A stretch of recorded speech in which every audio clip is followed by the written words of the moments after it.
Prologue. 1 year ago. Fire. That's almost all I could see, apart from the corpses of my pack. My eyes scanned the ground for any survivors. I shivered and rubbed my bare arms up and down. My clothes that I had left near the wolf's edge had caught fire. I was left exposed as I searched for my family. I should have just stayed in wolf form. My human form was much weaker and got cold easily. When I did find my family, my hands fell from my arms. I dropped to my knees at my mother's side. Her blue eyes stared up at the sky, seeing nothing. I shivered once more, and this time I knew it was anger instead of the chill of the October night. I heard hoots and hollers from where the pack house was. I looked at my father, my sister. I should have stayed with them.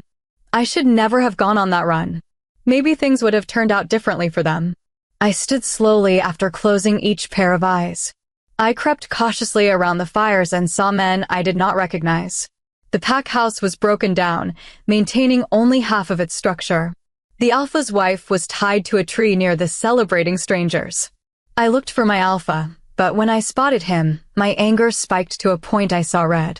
A scream ripped through the air, and I turned my head just in time to watch my Luna fall. I snarled lowly. I crouched, about to pounce, hiding behind a battered structure of the pack house.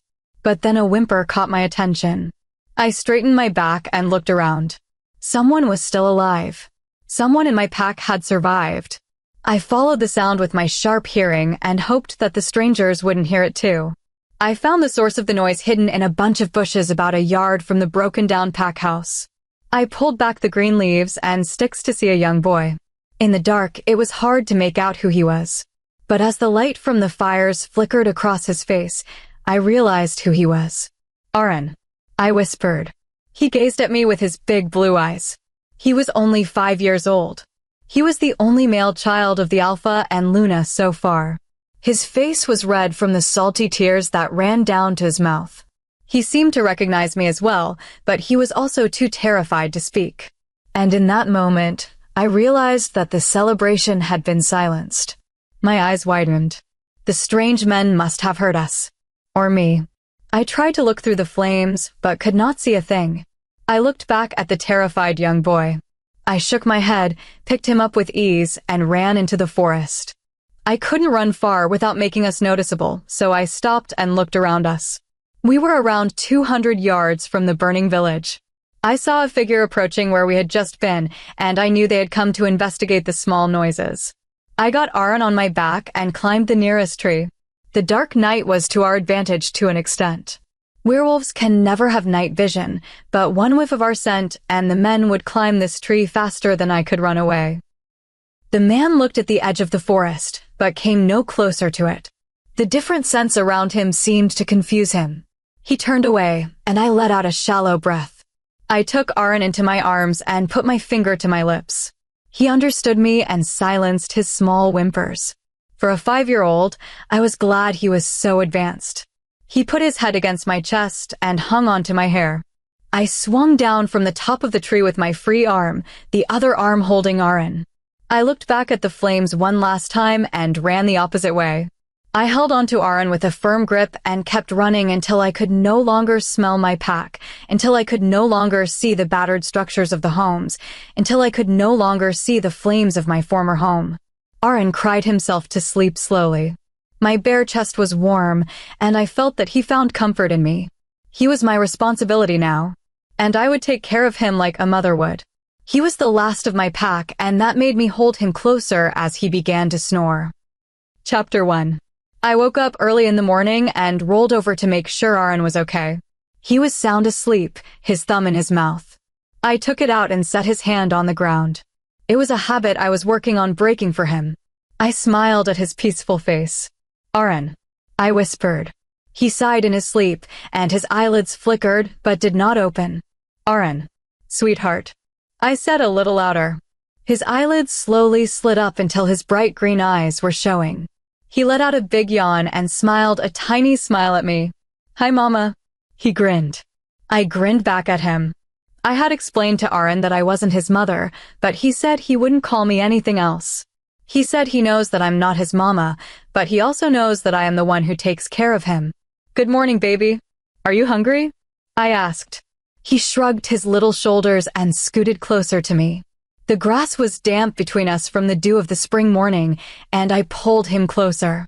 "Too tired to eat?" I asked. He nodded, and soon I heard light snores once again. I sighed and picked a sticker off my ratty old shirt. I stole it from a line of a woman's laundry line, along with a pair of loose-fitting shorts.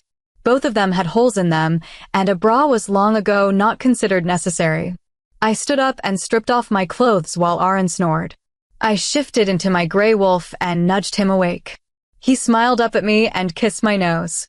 He was all for getting up then and stripping out of his own clothes. He concentrated so hard that he finally transformed into a small brown wolf. I barked in approval and he wagged his tail, wanting to play. I pranced around him as he lunged at me playfully. Aaron had had his first chance a few months after we left the scene. I was so scared for him. But luckily, I knew what to do from my own experience and helping someone else go through it. After successfully transforming into a small wolf at least 3 times, we traveled together to a whole other state.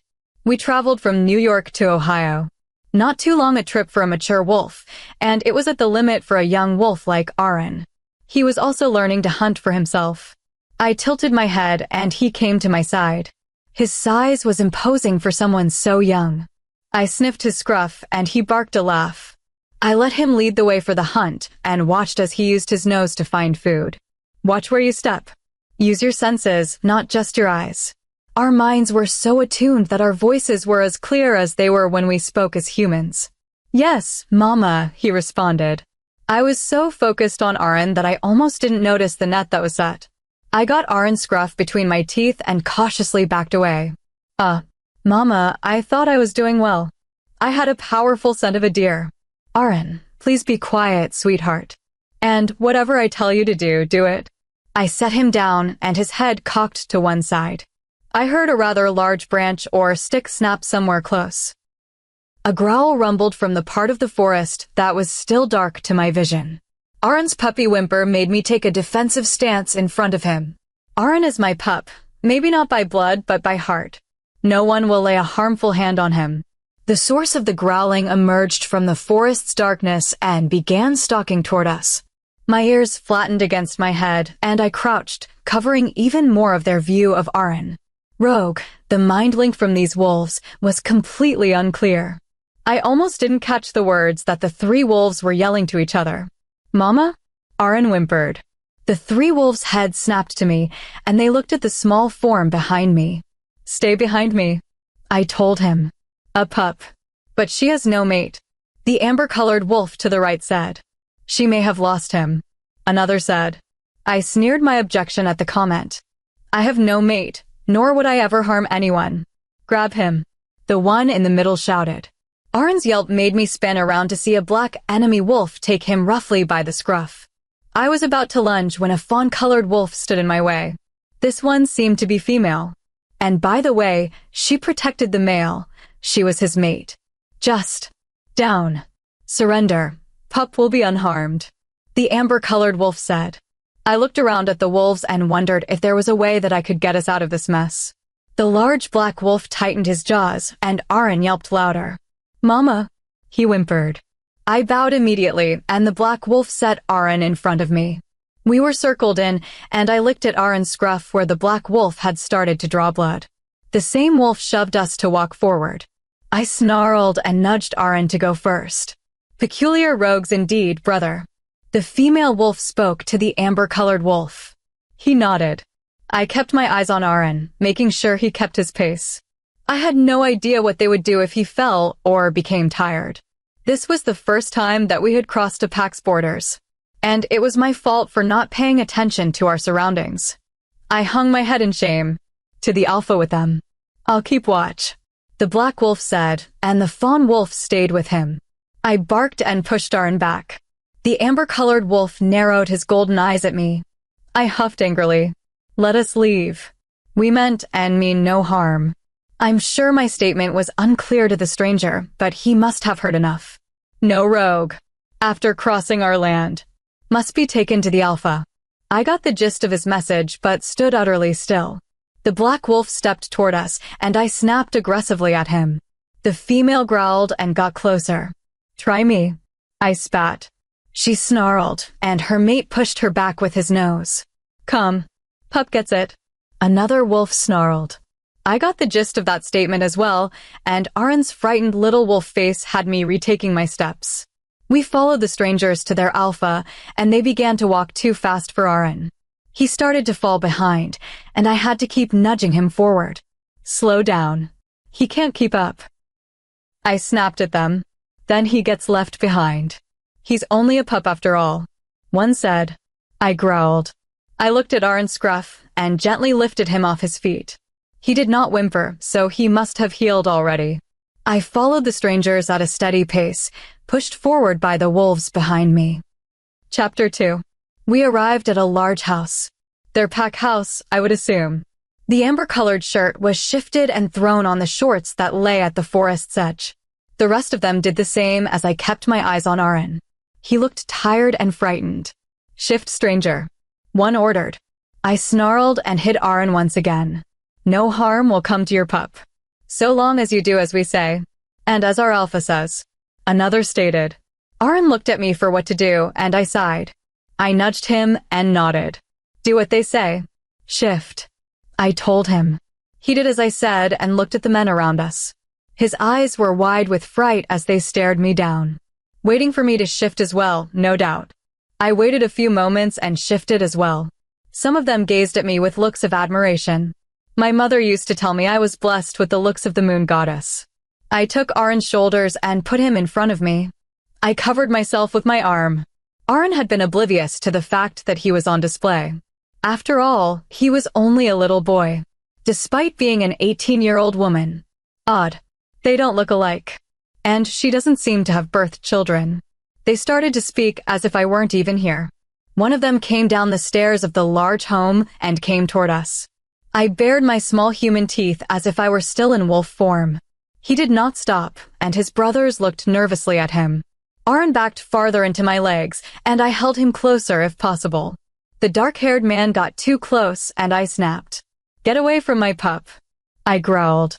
He stopped his movements and looked me over before moving his gaze to Aron. "Is this your blood pup?" he asked. I said nothing. It was easy to tell that Aron and I weren't related by blood. My skin was very tan while Aron was as white as paper, like his true mother and father. Aron's eyes were blue/green, while mine were brown. And Aron's hair was blonde, opposed to my brown. "Did you steal him?" He snarled, taking another step forward. I growled. "Step away from us. I don't wish to hurt anyone, but I will protect him," I stated. The statement seemed to stop the man in surprise. Surely, they had never heard a rogue say such a thing. But it was the truth. I didn't wish any harm, but it was my only choice if they threatened Aron's safety. The closest man took slow steps back and soon rejoined his brothers. The man who was an amber-colored wolf called me forward. I came into the large porch, keeping Aron and myself as far from the men as possible. "We will take you to our alpha," one man said. 2 men walked behind us and 2 in front of us. I did not like the men being behind me. I felt unsafe, not to mention exposed. We came to 2 large white double doors. The men in front opened them and led us into what looked like a ballroom without the mirrors, bars, and chairs. Aron seemed to be clinging to my leg for dear life. I did not mind that he clung to me, though. It reminded me that he was still there, and it also reminded me of what I was protecting. The men around us got on one knee and bowed their heads. Aron and I stayed standing as the men around us growled. Aron whimpered and tried to kneel, but I would not let him. This man is not our alpha. Aron's alpha will always be his father. Alive. Or dead. I kept my eyes on Aron and covered myself as best I could. A shirt was thrown at me, and I looked around. A guard was missing a shirt. I slipped the dark shirt over my head and watched it slide over my private parts. Aron didn't seem to care that he was on display. I kept my eyes on Aron as I heard footsteps against the large tiled floor. "Rise," a voice commanded. I shivered. I felt the need to look up, but refused to give the man the satisfaction. "Your name, rogue," the alpha, whom I still had not looked at, commanded. I said nothing in response. He growled. "I asked your name," he stated. You did not ask. You command. I do not take orders from a man who is not my alpha, I said under my breath. Of course, the man heard. A man behind us grabbed Aaron from beside me. I bared my teeth and swung my body around, my fists swinging as well. I heard a crunch from the man's nose and quickly picked Aaron up. A small bruise was healing on his shoulder. I backed away from the man. Don't you touch my pup. I snarled. Your pup? I don't think so. The alpha chuckled. I growled and faced this alpha. Once I saw his face, I lost my breath and my words. I heard pounding footsteps behind me, but I couldn't tear my eyes away. A hand wrapped around my chin and head, about to snap my neck, but the alpha roared. The man who had my head stopped. Take your hands off her. Now. He growled, making his way toward me. The man immediately removed his hands. He glared at the man as he made his way to me. Marvelous. He whispered, stroking my cheek with his thumb. I sighed, feeling suddenly calm. Leave. All of you. He demanded. For a moment, I thought he meant me as well. I felt rejected and turned to go. Where do you think you're going? He chuckled. Oh, well, you said leave, so. I trailed off as he smirked. I have waited for you for many centuries. You will not leave my sight now, he said. His breath fanned my face, and I inhaled deeply. It made me momentarily dizzy until a small voice interrupted. Mama? What's going on? Aaron asked innocently. Oh, it's all right now, baby. That man won't hurt you again, I said. My eyes narrowed at the floor as I set Aaron down. I looked back up at my mate, and his gaze flickered between Aaron and me. We have much to discuss. I assume your pup is exhausted, and you may want a warm bath, the alpha said. I nodded timidly. Aaron looked up at the two of us in helpless confusion. He realized we were just being threatened by the men around here, and now we were about to be taken care of. Your name? He smiled. Logan. I whispered as he took my hand and kissed my knuckles. Beautiful. He whispered. And yours? I whispered. Mateo. Alpha Mateo. He grinned. I blushed under his intense and loving stare. Well, Alpha, I was cut off. No, my dear. Just Mateo for you. He smirked. I blushed again. Well, Mateo, thank you for offering us a place to stay. But I was cut off again. Should what? Go back to the woods. No. I have found you, my beautiful mate. You will stay here now, he said. What's a mate? Aaron asked. I looked down at his confused face and couldn't help but giggle. We'll talk later. But right now, I think you need to nap, I told Aaron. Chapter 3. Alpha Mateo led Aaron and me to a room on the second floor. Aaron was already starting to doze off as I carried him up the steps and into the room. I laid him on the soft bed under the silk sheet and soft comforter. He yawned and slowly fell asleep, obviously exhausted. I looked back at the door of the room. Alpha Mateo motioned for me to leave the room. I gulped and looked back at Aaron. I looked to Alpha Mateo again with a doubtful expression. I had found my mate, and we would be committed to each other. But that said, there was no security for Aaron. No harm to your pup. You are safe here, he informed. I squinted my eyes inside. I'm sorry, but I cannot leave him alone yet. It has been a year since I have, I said. But you will not really leave him. He is simply sleeping. Peacefully, I will add. You are my mate, he said gently. Well, as gently as an alpha can speak anyway. Us being mates does not guarantee his safety. He is my pup and my responsibility, I said as he sat next to me. I realize you need to protect your pup, but I cut him off. Why must you say it that way? Pause every time you utter the word pup. Does it disgust you for me to be a mother? I see no shame in it, I said, refraining from snarling at my mate. His still form told me nothing of what he was thinking. The only thing that gave anything away was the right clench of his jaw, or how his muscles clenched as he looked at the floor. I swallowed at the sight of his large muscles. I looked back at Aaron quickly. Of course not. But also I know this is not your blood pup. And I have to keep in mind how you may have brought him into your company, he said slowly. I could feel my skin heating past a human temperature. My hands shook, and I kept my nails from growing abnormally. I looked back at the alpha, and he looked at my now purple eyes with a blank stare. I locked my jaw. Just because I have no pack. Just because I have taken care of a young pup. You dare judge so quickly that I have stolen him or killed for my own selfish needs. I stood, and so did Mateo. Logan, control yourself. I order you. Oh, that's another thing, isn't it? I have no pack, no family, so because I am angry, I have the intention of tearing down these four walls. You dare question me for taking care of my pup. You dare treat me as a savage, I growled. I walked closer to him, and through my angry haze, I saw his eyes start to change color. I was disrespecting him, and he was on the verge of getting upset. Logan, I am warning you. You will not speak to an alpha this way, nor your soon-to-be alpha, and certainly not your mate. His voice was changing. I'm sure mine was changing as well. My eyes most likely looked like purple fire. Well, if all you see me as is a rampant rogue, then maybe none of those things should happen. I snarled. He growled loudly. Aaron stayed peacefully asleep. Oh yes, they should. And I will see to it that they will. Your pup will remain here, as will you. He ordered. Don't you order me. I will do what is safest for my pup. I said firmly. He sighed.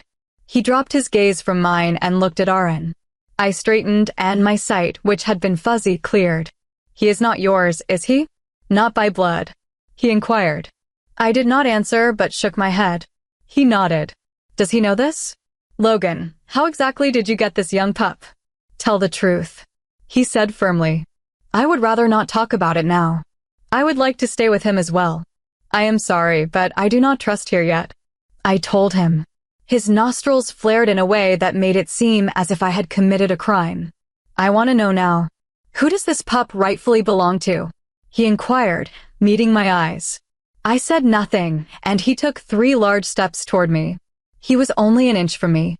It would take the slightest movement to close the distance between his big frame and my small one. The question he asked was simple. However, the answer was complicated. I knew I would choke on the words.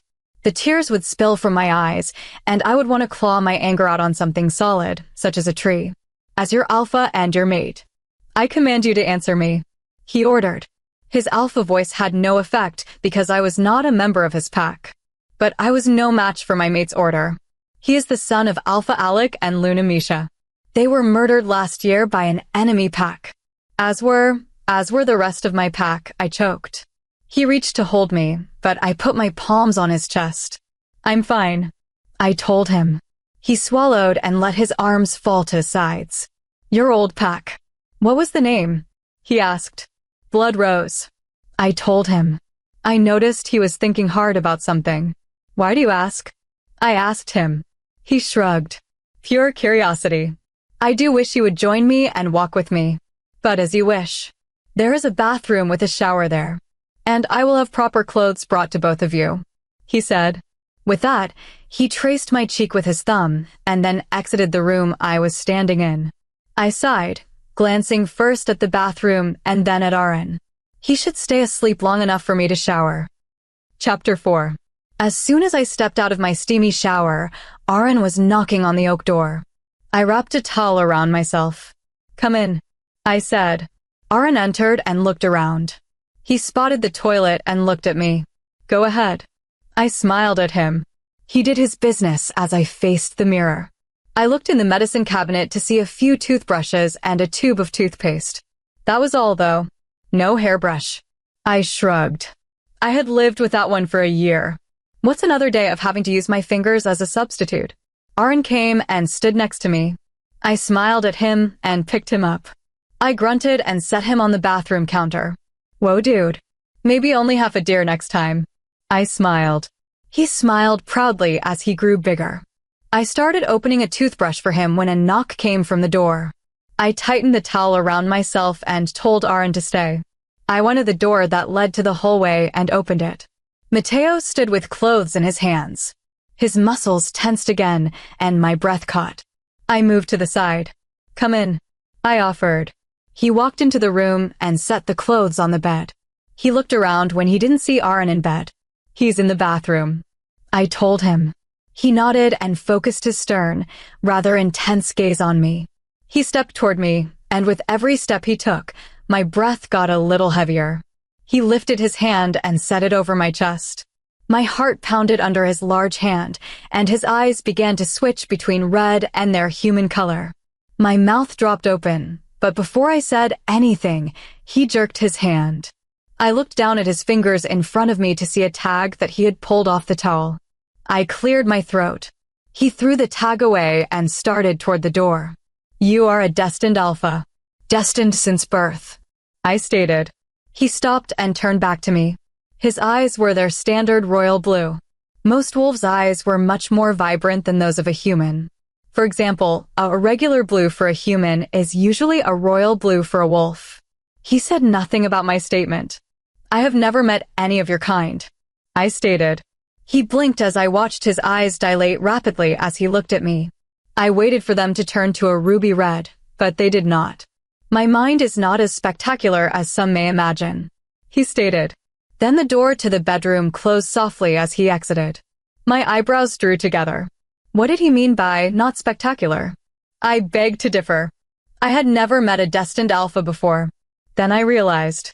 He was mine. I had a destined alpha as a mate. I was suddenly amazed. I entered the bathroom again to see that Aaron was swinging his legs back and forth. I helped him brush his teeth and brushed my own. It felt good not to have to brush with mint leaves or other various vegetation. I bathed him as well and dressed him. I changed in private in the bathroom, and once I was dressed, I sat next to Aaron. "We should probably cut this hair of yours," I told him. He pouted. "Do we have to, Mama? You agreed it was unique," he told me. "I know, but we should start fresh and healthy, right? Trust me, I would shave mine too if I was comfortable doing so." I chuckled. He nodded. "Okay, Mama." He agreed. I smiled and got up from the bed. I was nervous to leave the bedroom. The two of us knew no one here. To everyone here, we are two rogues who got a lucky break. I straightened out the blue dress that Mateo had brought to the room for me and raked my fingers through my long, brown hair a few more times.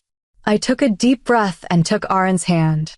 I opened the door to the hallway and was surprised to see Alpha Mateo with a hand raised, seeming to be about to knock. He lowered his hand to his side when he saw the two of us.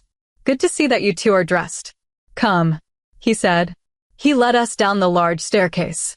My wet hair stuck to the dress I was given. Aaron looked around curiously and hit on my shoulder when he saw someone in the crowd of the pack outside. I realized soon who he was afraid of. The men who pushed us here were standing in a group.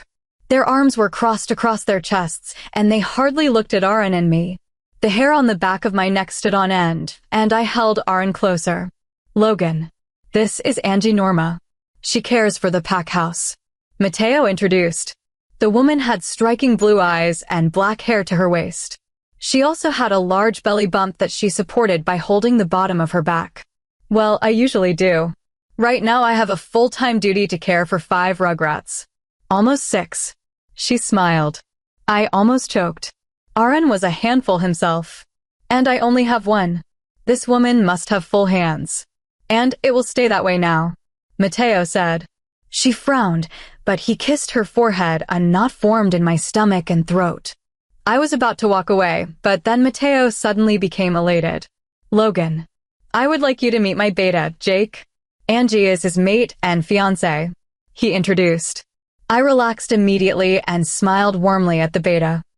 Chapter 5. Mateo had led Aaron and me around the pack house all day to meet people. He told us there were 9 pack houses and a total of 750 pack members. We were continuing our walk through the pack house we were staying in when I had to do a triple take. Standing there next to the large counter in the kitchen was a second Mateo. My jaw dropped when Mateo approached him and tapped him on the shoulder. I rubbed my eyes, making sure I wasn't hallucinating. "Logan, this is my brother Manuel. He is also my third in command," he introduced. "Hello." I nodded. He bowed. "Great to meet you, my Luna." "And who's this handsome guy?" he asked, bending down to shake Aaron's hand. Aaron shyly took Manuel's hand and shook it. I giggled. "This is Aaron. He's my son," I answered. Manuel looked surprised, but smiled at Aaron. Nice to meet you, Aaron. He smiled. Aaron nodded shyly. Manuel stood back up and took a mug off the counter behind him. So you're third in command? I asked, trying to make conversation. Yes. You would think I would be beta, but I guess being the alpha's twin isn't enough for dear Mateo. He laughed sincerely. He actually did not seem to care at all about his third rank. They nudged each other, and I smiled a small smile. We spent the rest of the day introducing me to everyone in the pack. By the end of the day, I was carrying a sleeping Aaron to our room. I laid him down on the bed after waking him up so he could take his clothes off. He lay under the blanket in just boxers as Mateo came into the room. Logan, I really would like it if you were to come with me to my bed. He told me. I sighed quietly, looking at Aaron as he fell back to sleep. Maybe in a little while, Mateo. I just need to make sure Aaron gets back to sleep first. I replied. Okay, I'll be waiting. He said before exiting the room. He closed the door softly, and Aaron fell back to sleep about 20 minutes later. I sighed and smoothed Aaron's wild hair back. I chuckled when he snorted as he fell back to sleep. I got up and walked around the room once I was sure he was asleep. I mean, I have a mate and I have a son. But I'm not sure if Mateo sees my son as the problem. My love for Aaron is so great, and my wolf's love for Mateo is just as strong. It makes it challenging to spend more time with one than the other. I bit on my nail as Aaron snored softly. My wolf whined when I could hear Mateo talking on the phone a couple of rooms over. I wanted to sleep with my mate, but I didn't want to wake Aaron up afraid. It's a new place for us both. I looked through the plastic bag on the floor that Mateo had put there earlier. It had socks and PJs, along with one more outfit. I put on the baggy PJs and got under the blankets with Aaron. He immediately snuggled against my side. I kissed his forehead and turned off the lamp on the desk. The next morning, I woke up to something licking my nose. I scrunched my nose up and turned my head to the side. Something then licked my cheek. Mama, get up. Aaron said. I wrapped my arm around where Aaron was sleeping next to me, but he wasn't there. My eyes snapped open, and they locked onto Aaron's wolf. My jaw dropped as Aaron's wolf, which is only as big as a Great Dane, stood on the queen-sized bed. He was wagging his tail as I sat up. Aaron, sweetie, you really need to shift back right now. I told him. But Mom, I want to go running. Come on. He replied excitedly. Well, we will, honey. But after breakfast, okay? I said. No, Mommy. I want to go now. He said, his wolf getting impatient. Aaron Maxwell, you will not speak to me that way. The answer is no. Shift now. I demanded. He whined and slowly shifted back to Aaron. He pouted and lay down next to me with his back to me. I looked at the clock and saw it was 4 a.m. I sighed and closed my eyes, just a couple more hours. I woke up later and rolled over before opening my eyes. When my eyes opened, Aaron was not where he was when I fell asleep. I shot up to a sitting position, looking around the bed and the room. I jumped out of bed and looked in the connecting bathroom. When I couldn't find him anywhere in the bedroom or bathroom, I rushed out and down the staircase. I looked in the living room, dining room, and all the bathrooms before I found Aaron eating breakfast with Mateo in the kitchen. A few pack moms were cooking, and some were feeding their own pups. My breathing immediately calmed, and I slowly approached Mateo and Aaron. Aaron was eating pancakes with strawberries and blueberries with whipped cream. I cringed as he scooped the whipped cream off and shoved it in his mouth.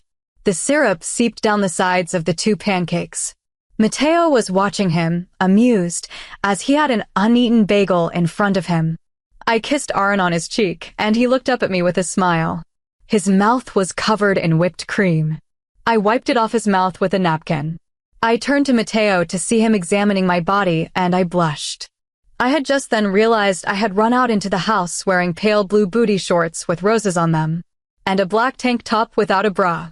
I looked back at Aaron to see that he was talking to a young redhead girl around his age. She was trying to convince him to let her braid his hair, which I planned on cutting later. My eyes found their way back to Mateo once again. My breath caught in my throat when his eyes met mine as he pulled his bottom lip between his teeth. His baby blue eyes are turning to the color of the deep blue sea. I could feel my breath catch as I looked away. I crossed my arms over my chest and leaned toward him. My hair brushed his shoulder, and our scents tangled together. His amazing scent wafted into my nose, and I'm sure my scent was being gulped into his senses to the point of intoxication. My wolf began to whimper. His fingers trailed along my hip, and just as his nails started to dig into my flesh gently, I stood up with half his bagel in my hand. His jaw was clenched in frustration, but his nails had gone back to normal. His baby blue eyes had flecks of red in them from his wolf taking over. "Mama?" Aaron called. I snapped back to reality and looked down at Aaron. "Yes," I answered. I swiped a strawberry from Aaron's breakfast. He hardly noticed. "Can I go to Mina's house and play?" he asked. I was assuming Mina was the petite redhead sitting next to him. She smiled at me with pleading eyes. "We'll see. I would like to talk to her mommy first." I told him. "My mommy is right there." "Mama," Mina called toward the oven. A blonde woman with striking green eyes turned from the stove. She smiled and turned the furnace off before walking toward her daughter. "Yes," she answered. "I want Aaron to come and play at our house." "Can he please?" she asked. "Well, I would want to talk to his mom first," she told her. "Hi, I'm Aaron's mother." I introduced myself. "Luna. A pleasure." She smiled. She bowed her head, and my wolf howled in pride at our new rank and the respect. I, on the other hand, didn't know how to respond, so I nodded. "Alpha. Nice to see you," she said to Mateo. He nodded his head once. "You as well, Beatrice," he responded. I spoke to Beatrice for a good 20 minutes before Mateo jumped in and subtly told each of us it was a great idea, that there were no worries in his mind about the concept. Aaron then got a change of clothes that I packed in a bag, just in case, and went to a separate pack house where Mina and Beatrice lived. Mateo told me that Beatrice hoped to meet me, so she was at the main pack house that morning. "What do you say I give you a tour of the land?" Mateo asked. He pulled me into his lap and rested his hands on my waist.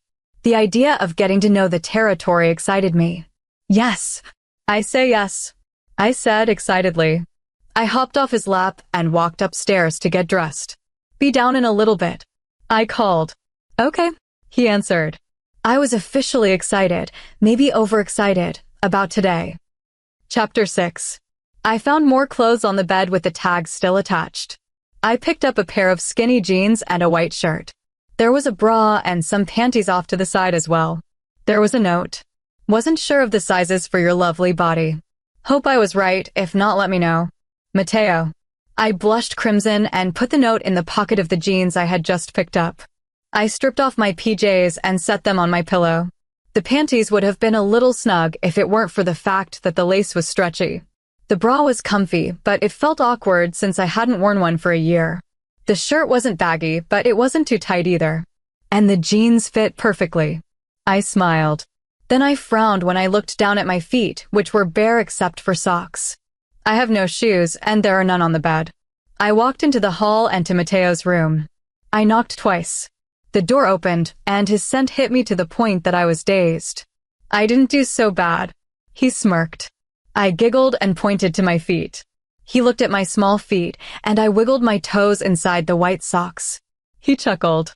"I must have forgotten to have Manuel buy shoes. Come with me," he said. We walked up a flight of stairs to the 3rd floor, and he knocked on the 3rd door on the left.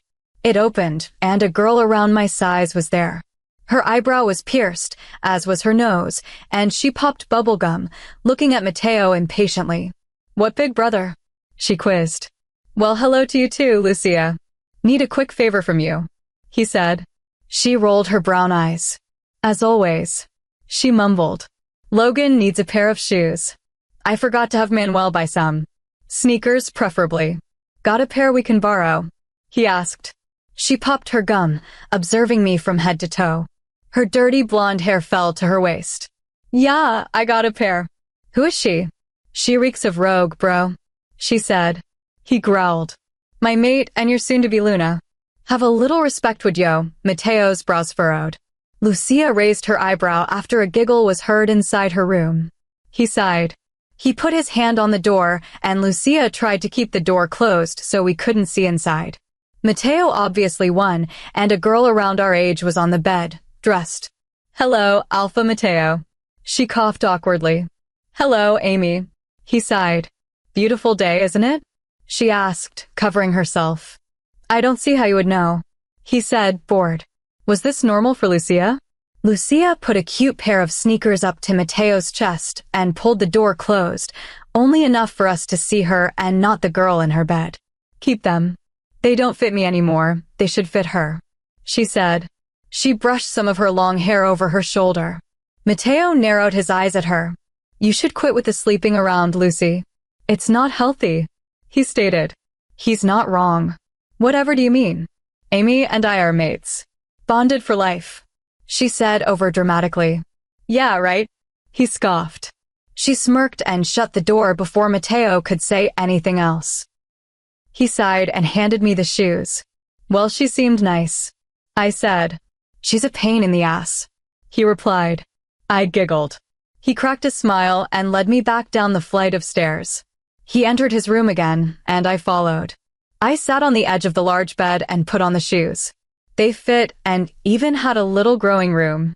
Mateo sat beside me with his boots. He slid his boots on and took my hand once he had them laced up. I looked at him and let my eyes turn purple so my wolf could see him for herself. His eyes turned red.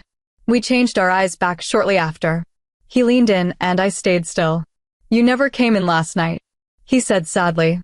"I know. I just couldn't leave Aaron alone." "Not yet," I replied. He sighed. "I know he's not my or your son, but he is all that's left of my pack besides myself. I love him with all my heart, and I need you to accept him, Mateo," I pleaded. His eyebrows knitted together in deep thought. He nodded slowly, and my lips slowly pulled into a smile. "I will try my hardest, but it won't be immediate," he said. I nodded in understanding. "Now let me kiss you," he pleaded. I nodded. His lips pressed against mine gently, waiting for me to kiss back. I did, and I was nervous. I was doing poorly because I had never kissed anyone before this moment. Once we were in rhythm, the kiss heated, and he rested his warm hand against the nape of my neck. The sparks from his touch made me gasp, giving him entrance. Our tongues played and dominated, his more than mine. It was an odd sensation, but I loved it. He kissed the corner of my mouth and then went down to my neck. His teeth grazed against my pulse. My breath quickened as he started sucking and kissing that perfect spot. I stopped him when his hand rested on my thigh. "I'm sorry, I laughed lightly." He smiled. He gave me a gentle peck on the lips before hopping up, all energetic, and pulled me up as well. "Ready?" he asked. I nodded. We set out, and he showed me all the boundaries, all the training fields, and the entrance to the dungeons. "What's down there now?" I asked. "A vampire. He didn't really do anything. We're trying to get information on his brother," he told me. I expected him to say that they had omegas down there. "No omegas?" I asked. He scrunched his nose. "We don't have omegas. Some members try to have some without my knowledge, but I always find out. I find it cruel and unnatural and rather psychotic to beat on your own members for no reason," he said. I smiled. My pack was the same way. I slowly took his hand and wrapped my fingers through his. He brought my hand up and kissed the back of it. We came up on some trainees, and Mateo was teaching one of the younger ones a trick to help him. I looked around, furrowing my eyebrows when I saw a couple arguing. They looked like a mated pair. The guy was freaking out, and the girl was angry but also crying. He saw me looking and glared menacingly. Mateo tapped me on the shoulder. I paid no attention to him as I glared back at the guy. I bared my teeth at him, and he smirked. His mate looked at me and shook her head. I furrowed my eyebrows as she pleaded with her eyes. He took her arm and led her back toward the pack house. I've tried to intervene. Deanna won't let anyone stand up to Trevor. He's abusive to her. Mateo sighed. Then why won't she reject him? I asked, shocked. How easy would it be for someone to reject their mate? The only one you ever get? He asked. I huffed. Come on. We better get back. Just in case Aaron comes back, he said. I smiled. He was thinking of Aaron. We said goodbye to the trainees and walked back hand in hand. Chapter 7. When we got back to the house, Aaron was there with Beatrice and Mina. They were having lunch while Beatrice cleaned up the counter. Oh, Beatrice. I'm sorry we were late. We went for a quick look around. I apologized. Oh, that's all right. He was an angel and Mina was begging to stay here a little while with him. She smiled. I nodded, relieved. We saw Deanna today, B. Mateo said. Beatrice nodded sadly. My eyebrows furrowed. I'm so worried for her, Alpha. I don't want to lose my daughter. She's only 17. I never see her anymore, even though we are in the same pack. She hardly knows her little sister. Lucas is so worried, she said sadly. My heart went out to her. If Aaron or any of my future children were in that predicament, I have no idea what I would do. I'm so sorry, Beatrice. She is a beautiful young woman, I said. She smiled sadly, and a tear fell down her left cheek. She wiped it. Thank you, she said. I held my arms out for a hug, and she took the offer gratefully. Mama? Mina and Aaron said together. Yes, both Beatrice and I answered. Can Aaron spend the night? She asked excitedly. Not tonight, sweetie. I'm sure they want to get settled in here first. I was grateful that Beatrice understood. They left shortly after that. Have a good night, Beatrice. I told her. Just be as okay. Thank you, Luna, she said. She held Mina's hand as they walked to the pack house through the woods and across the meadow. I walked to the kitchen to see Mateo searching through the fridge and Aaron eating pudding. Are you feeding him junk food again? I sighed. Mateo chuckled. Well, can you cook because I can't? He said from behind the fridge. I'm a little rusty, but as a matter of fact, I can cook. I said. He shut the fridge and looked at me excitedly. Aaron looked between the two of us curiously. Well, have at it. I was thinking some sort of pasta. He grinned. Spaghetti? I asked. Aaron nodded fast and Mateo shrugged. Sure, he said. All right, I said and got to work. An hour and a half later, Mateo was gobbling down spaghetti, and I couldn't believe it when Aaron was eating almost as much and almost as fast. Good thing the one serving I had was all I could eat, because the two of them ate it all by the time I had finished. Ugh, that was delicious, Mateo said, rubbing his toned stomach. Aaron agreed. Mateo had a face that clearly said he was stuffed. Then he suddenly perked up. Well, time for ice cream, he declared. My jaw must have dropped to the floor. I forgot how much a male wolf can actually eat. Aaron became excited. Yes, yes, yes, he squealed. No, no, no. You had pudding before dinner. A bowl of pudding. It's almost bedtime and we still have to cut your hair. I told him. He whined and I gave him a pointed look. He huffed. Mateo put the ice cream back and sat across from Aaron. Hey, you can't have ice cream. I won't have ice cream. And I'll sit with you while you get your hair cut. How's that? He asks. Aaron thinks about it for a moment and then nods. Okay, he agrees. We all head to mine and Aaron's room. Aaron sits in the middle of the room, while Mateo sits on the bed. I go to retrieve the things to cut his hair. Are you my mommy's boyfriend? Aaron asks. Usually, Aaron's age of wolves are not educated on mates. Why? Well, because they get mad that they can't have one, and they don't really understand why they have to wait until a certain age. Mateo looks at me like a deer in headlights, unsure whether to cross the rest of the road or turn back. Yes, he is mommy's boyfriend. I told him. He nodded. Then why don't you share a room? He asked me. What do you mean? I asked him. Well, it's just that Mina's mommy shares a room with Mina's daddy. So why don't you share a room with him? He asked me. I was a little taken aback, but shook it off. Well, because I thought you would want me in here with you. I responded. Well, I see you in the daytime. I don't see you in the nighttime because I'm sleeping when my eyes are closed. He said. Is this your way of telling me you want your own room? I asked him. He hummed, pretending to think it over. I mean, I guess so, he said. I laughed, but it broke my heart a little. But if he wanted to try it, I didn't see any harm. Everyone here seemed nice and accepted him. Everyone in the pack house was friendly to him this morning. Okay, you can have your own room. But if you get scared, just tell me. I told him. I started cutting his hair, and luckily, he loved the outcome. Okay, now bath and bed, I said. I drew a bath and he got in, playing with his toys as I washed his hair and he washed his body. Hey, I'm gonna go get in bed.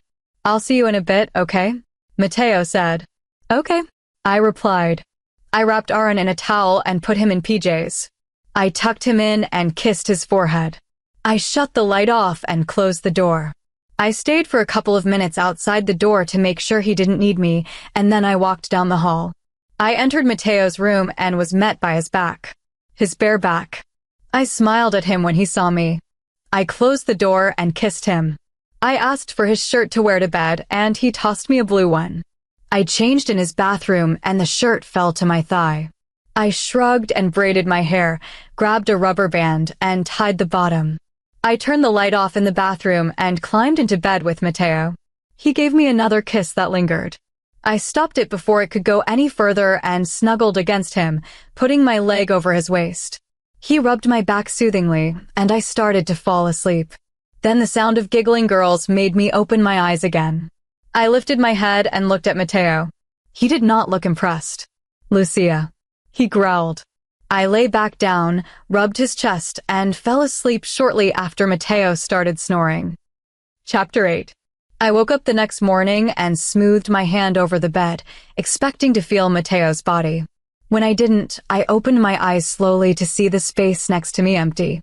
A note with a white rose sat on his pillow. I picked up the note and rubbed my eyes before reading the neat writing. Logan. I wish I could have woken up next to you, but unfortunately, I was needed in another pack house early this morning. I should be back by noon. Enjoy the rose, as pure as you, my queen. By the time I finished the letter, a bright smile had plastered itself on my face. I picked up the rose that had been plucked of its thorns. I took a small sniff, and my nose filled with its sweet scent. I set the flower on the bedside table along with the note and got out of the comfy bed. I showered and dried off before realizing I had no more clothes to wear. I dug in Mateo's closet and took out a white shirt of his and shorts that were his. I was about to put them on when there was a slight knock on the door. I pulled the towel closer to me and opened the door. A young woman stood before me, a human woman. Hello, I greeted. Hello, ma'am. The Alpha told me to bring you some clothing this morning, she said quietly. Thank you, I replied. I gently took the pile of neatly folded clothes from her, and she nodded with a timid smile. She turned to walk down the steps as I closed the door. I let the towel fall to the floor and put the clothes on. I picked up the towel and hung it on the hook in the bathroom. I walked down the hall to check on Aaron. It was only 7 a.m. I didn't expect him to be awake yet anyway. I was right, he was still snoring peacefully when I peeked into his room. I smiled gently and closed the door softly. I heard chatter from downstairs and followed the sounds. When I got to the kitchen, mostly women filled the large, huge kitchen. Good morning, Luna, everyone chorused. I smiled, partly overwhelmed. I took a seat at the island, not very hungry at all. I missed Mateo, and I wanted Aaron to be up. I was rather bored and lonely without my men. Could I make you anything, Luna? Someone asked. I turned my head to the voice that had spoken to me, and a woman around my age had asked the question. Maybe 21, actually. No, thank you, I trailed off, waiting for a name. Kate Shannon. I'm the Alpha's twins mate, she replied. I was surprised to hear this in a way. Manuel seemed so carefree, almost too carefree to have a mate yet. Most males get more serious when they find their mate. Nevertheless, he was lucky to have her. She was beautiful, with green eyes, long brown and blonde hair, and a tall stature. Oh, it's nice to meet you, Kate, I replied. I caught sight of her mark on her neck. It was beautiful. It was nothing specific, more like lines that were intertwined in so many different ways, but it was still beautiful. Before she could reply, I spoke again. Your mark is beautiful, I commented. I got nervous after I said it, not knowing if I was supposed to comment on things like that. She blushed. Thank you. It fits our crazy relationship. Sometimes scrambled. She giggled. Would you like to take a seat? I asked. She looked surprised at first, but slowly sank onto the stool that was in front of the bar counter. May I ask what being marked is like? I questioned curiously. She smiled and caught her lip between her teeth. Her fingers twitched, and her hand came up to her neck to let her fingers glide over the mark. It was still a little red, and it looked like it had just been done a few days ago. It's exceptional. Every girl worries that it may hurt or sting or be painful at all. But it is not. Not at all. It is the most pleasurable feeling and fulfilling thing I have ever experienced in my 22 years. Even making love does not compare. Finding your mate to begin with comes as a close second, but still, not like what it's like to be theirs and make them yours forever. She sighed dreamily. A haze fell over her green eyes, a haze of love and adoration. I smiled. She was thinking of Manuel. She turned in her chair to face me completely and looked on either side of my neck in a sudden manner. I knew people would be curious to know if Mateo had mated and marked me yet. But I've never mated with anyone. Mateo was my first kiss, even. Kate and I continued talking, and other women caught onto our talk and joined in. Pretty soon, most of the women were chatting with us. I had no idea how I would remember all of their names. After about an hour and a half of talking, a young wolf about the age of 19 came through the kitchen. She looked rather determined to want an orange from the island counter. The women continued talking, eyeing the young she-wolf as well. She caught sight of me, and I gave a small smile to the pack member. Her eyes narrowed slightly, and her lip curled up slightly. She looked to be Hispanic, at least half, and she did not seem to like me. 2 more young wolves came in as well and acted the same way toward me. I stiffened my posture and raised my head when the first young wolf seemed to start to bare her teeth. I let my eyes flicker to my wolf, who was angry, feeling threatened. She stabbed the orange with her fingernail and followed her friends out of the kitchen. I relaxed once again and realized the women around me had been silent and had been watching the encounter. I wouldn't worry about the young she-wolf, Luna. She is troubled. Her mother taught her ways that are wrong.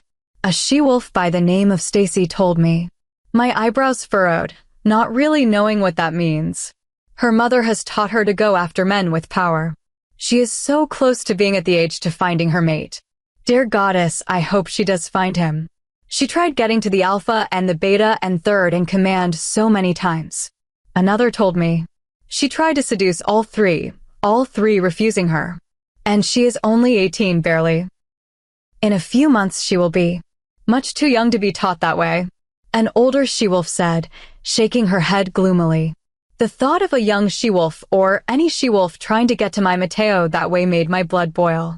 I could see that Kate felt the same way I did about the idea of someone doing that to Manuel. I hope she gives you no trouble, Luna. Another told me. Yes, I hope so too. I replied. Chapter 9. Hello, Alpha. The women around me chorused. We had been talking all day. Aaron had come and sat in my lap a while ago, munching on waffles that I had made him. He walked into the room and got so many compliments on his hair. He blushed and hid his face in my chest. Hello, ladies. Do you mind if I steal my Luna back? He chuckled, ruffling Aaron's hair. They each giggled, and I blushed slightly. Are you coming? I asked Aaron. Just as I asked him, 2 more waffles were set on his plate. He looked at me and shook his head, continuing his breakfast. I giggled and kissed his forehead. Mateo took my hand and led me to the stairs. We walked up them and into his office. It had 3 windows on the wall behind his big mahogany desk. The walls next to the desk each had large bookshelves, and a few comfy chairs scattered around the room. It was lovely. What are we doing in here? I asked confusedly. 2 strong arms wrapped around my waist, and Mateo put his nose close to my pulse. He took a greedy whiff of my scent and exhaled shakily. My breathing became shaky as well, and I bit my lip. I missed you so much today. He groaned. I turned around in his arms and stood on my tiptoes, gently gripping onto his shirt. He leaned down some, and I connected our lips, letting my eyes fall shut. His hands set firmly on my hips, and my arms wrapped around his neck. He growled lowly as I gasped from him, nipping my lip gently. His tongue slid slowly into my mouth, and mine met his. We started to move back toward his desk, and my knees gave out against it. He caught me and helped me lie gently on the wooden surface. He groaned, breaking the kiss to trail kisses to my neck. "Oh, my queen, your scent smells so sweet," he said huskily. I moaned as he started to kiss, suck, and nip at the sweet spot on my neck. "Sweet goddess, I want you, you beautiful woman," he growled. His hips jerked, and I felt him against my core. I gasped at the new feeling, the big feeling. I threaded my fingers in his hair, pulling gently. A loud knock sounded on the door, and Mateo growled. "Go away," he told the person. The knocking persisted, a little louder. "Alpha," a young voice said impatiently. He sighed and stood up straight. He gave me a hand to help me stand straight and kissed my cheek as I leaned against his desk in a slight daze. He opened the door, and the young she-wolf that gave me the stank I stood there. "Hello, Gina. What can I do for you?" Mateo asked. He was polite, but something in his voice sounded irritated. Gina walked in, dodging Mateo to get around him. She saw me and turned around to face Mateo. Her rich brown locks were swirling around her. She looked much older than the others had told me, thanks to her wardrobe and makeup. She was as beautiful as most wolves. The makeup was not necessary. "Hello, Alpha. Did I interrupt?" she asked softly. He stared at Gina and said nothing.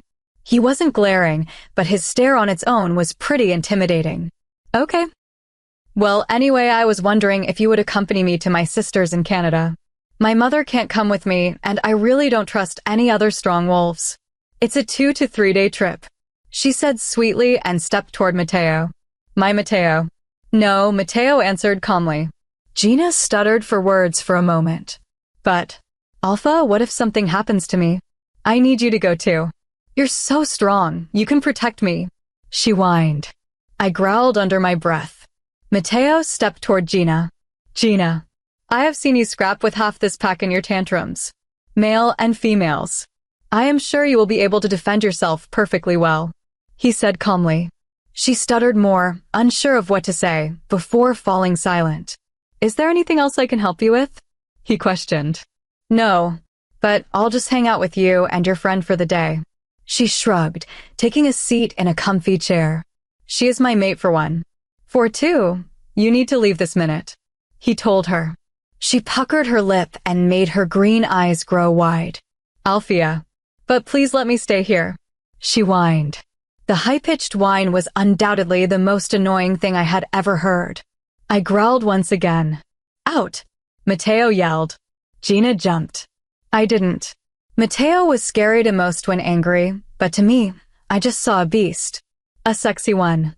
I bit my lip, watching the muscles in his back flex. Gina looked hurt and glared at me. I only stared at her. She bared her teeth and whipped around, stalking out the door. Mateo shut the door behind her and rubbed his temples. I walked over to him and snuggled up against him, rubbing his broad chest. I started kissing his neck and licking and softly sucking his Adam's apple. He sighed happily and surprised me by grabbing my rear. I hummed happily and wrapped my arms around his neck, hugging him. He chuckled and kissed my head, hugging me back. "We should go on a date sometime." I smiled up at him. He raised a brow at me and smiled softly. Okay, just say the word. Wednesday date nights or..." I stopped him. "No, not a specific night. That makes me feel like what old worn-out parents do. We're not old or worn out. We can go almost whenever." I smiled at him. He laughed and knelt a bit, each of his hands cupping each of my cheeks. I gasped quietly. "Oh, we are definitely not old or worn out," he confirmed. He picked me up and kissed me again, my legs wrapping around his waist. A soft knock came from the door. Mateo pulled away and sighed. "Gina, I swear." He growled lowly. He set me down gently and opened the door. Aaron came bouncing in, high on sugar, no doubt, and plopped into a comfy chair. Whipped cream was on him and in his short hair. I looked at Mateo, who laughed. "Bath time," I told him. Aaron smiled innocently. Chapter 10. I bathed Aaron, and he immediately wanted to go play with Mina and a few other pack children he had befriended. I glanced at Mateo, and he shrugged, nodding.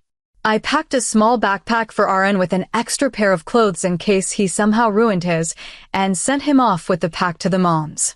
Mateo took my hand and spun me around slowly. "What do you say we finish our tour around the territory?" he asked with a teasing glint in his eyes. I smiled and nodded, planting a quick kiss on his lips before we headed out. Later, I decided to go for a run with my wolf. She was howling and making my head throb with excitement. "I'm going out for a run. I'll be back soon," I told Mateo, giving his cheek a soft kiss before turning toward the door. But he pulled me back by my hips. "I should go with you," he said, brushing my hair aside to kiss my neck. "Why? Don't trust your noble warriors around the land?" I joked. "Yes, but with you I need to be sure," he sighed, nuzzling my neck. My wolf purred, clearly enjoying the affection he was giving us. "All right," I sighed happily. We stepped outside, and I thought about going behind a tree to change into my running clothes, but a mischievous smirk spread across my face. I slowly pulled the top of my jean shorts down, and Mateo's low, guttural growl told me he had definitely noticed. My shorts fell to my ankles, revealing my bright blue running panties. I walked to take the rest of my clothes off behind the tree, letting the sway of my generous hips catch his attention. A dangerous growl rumbled from Mateo, making the hairs on my neck stand on end. I shifted behind the tree and stepped into the open, ready for the run. My wolf made me howl and whine in delight, and Mateo's wolf responded by nipping playfully at my jawline. I regained control, playfully nudging him with my rear end before taking off. We ran, laughing and howling until I collided with something big and solid while looking behind me. I lifted myself off the ground to see an unfamiliar wolf. She huffed and cowered when Mateo snarled. She looked young, probably a teenager at most. Mateo towered over her, a living wall of muscle and authority. I imagined Aaron as a rogue teen, standing between us, and instinctively pushed Mateo back. He protested, pushing back at me, growling in frustration. I growled in response. I barked at the teen and she froze, then stepped back. "Thank goddess," a female voice whispered in my head. I froze, staring in shock. How could I hear her in my mind? Wolves didn't just talk inside your head. "Stay here. Do not come after us, or you will regret it," I warned Mateo silently. He roared in fury at the thought of me speaking to him this way. "Don't. Mateo, I swear." "Stay here," I repeated firmly.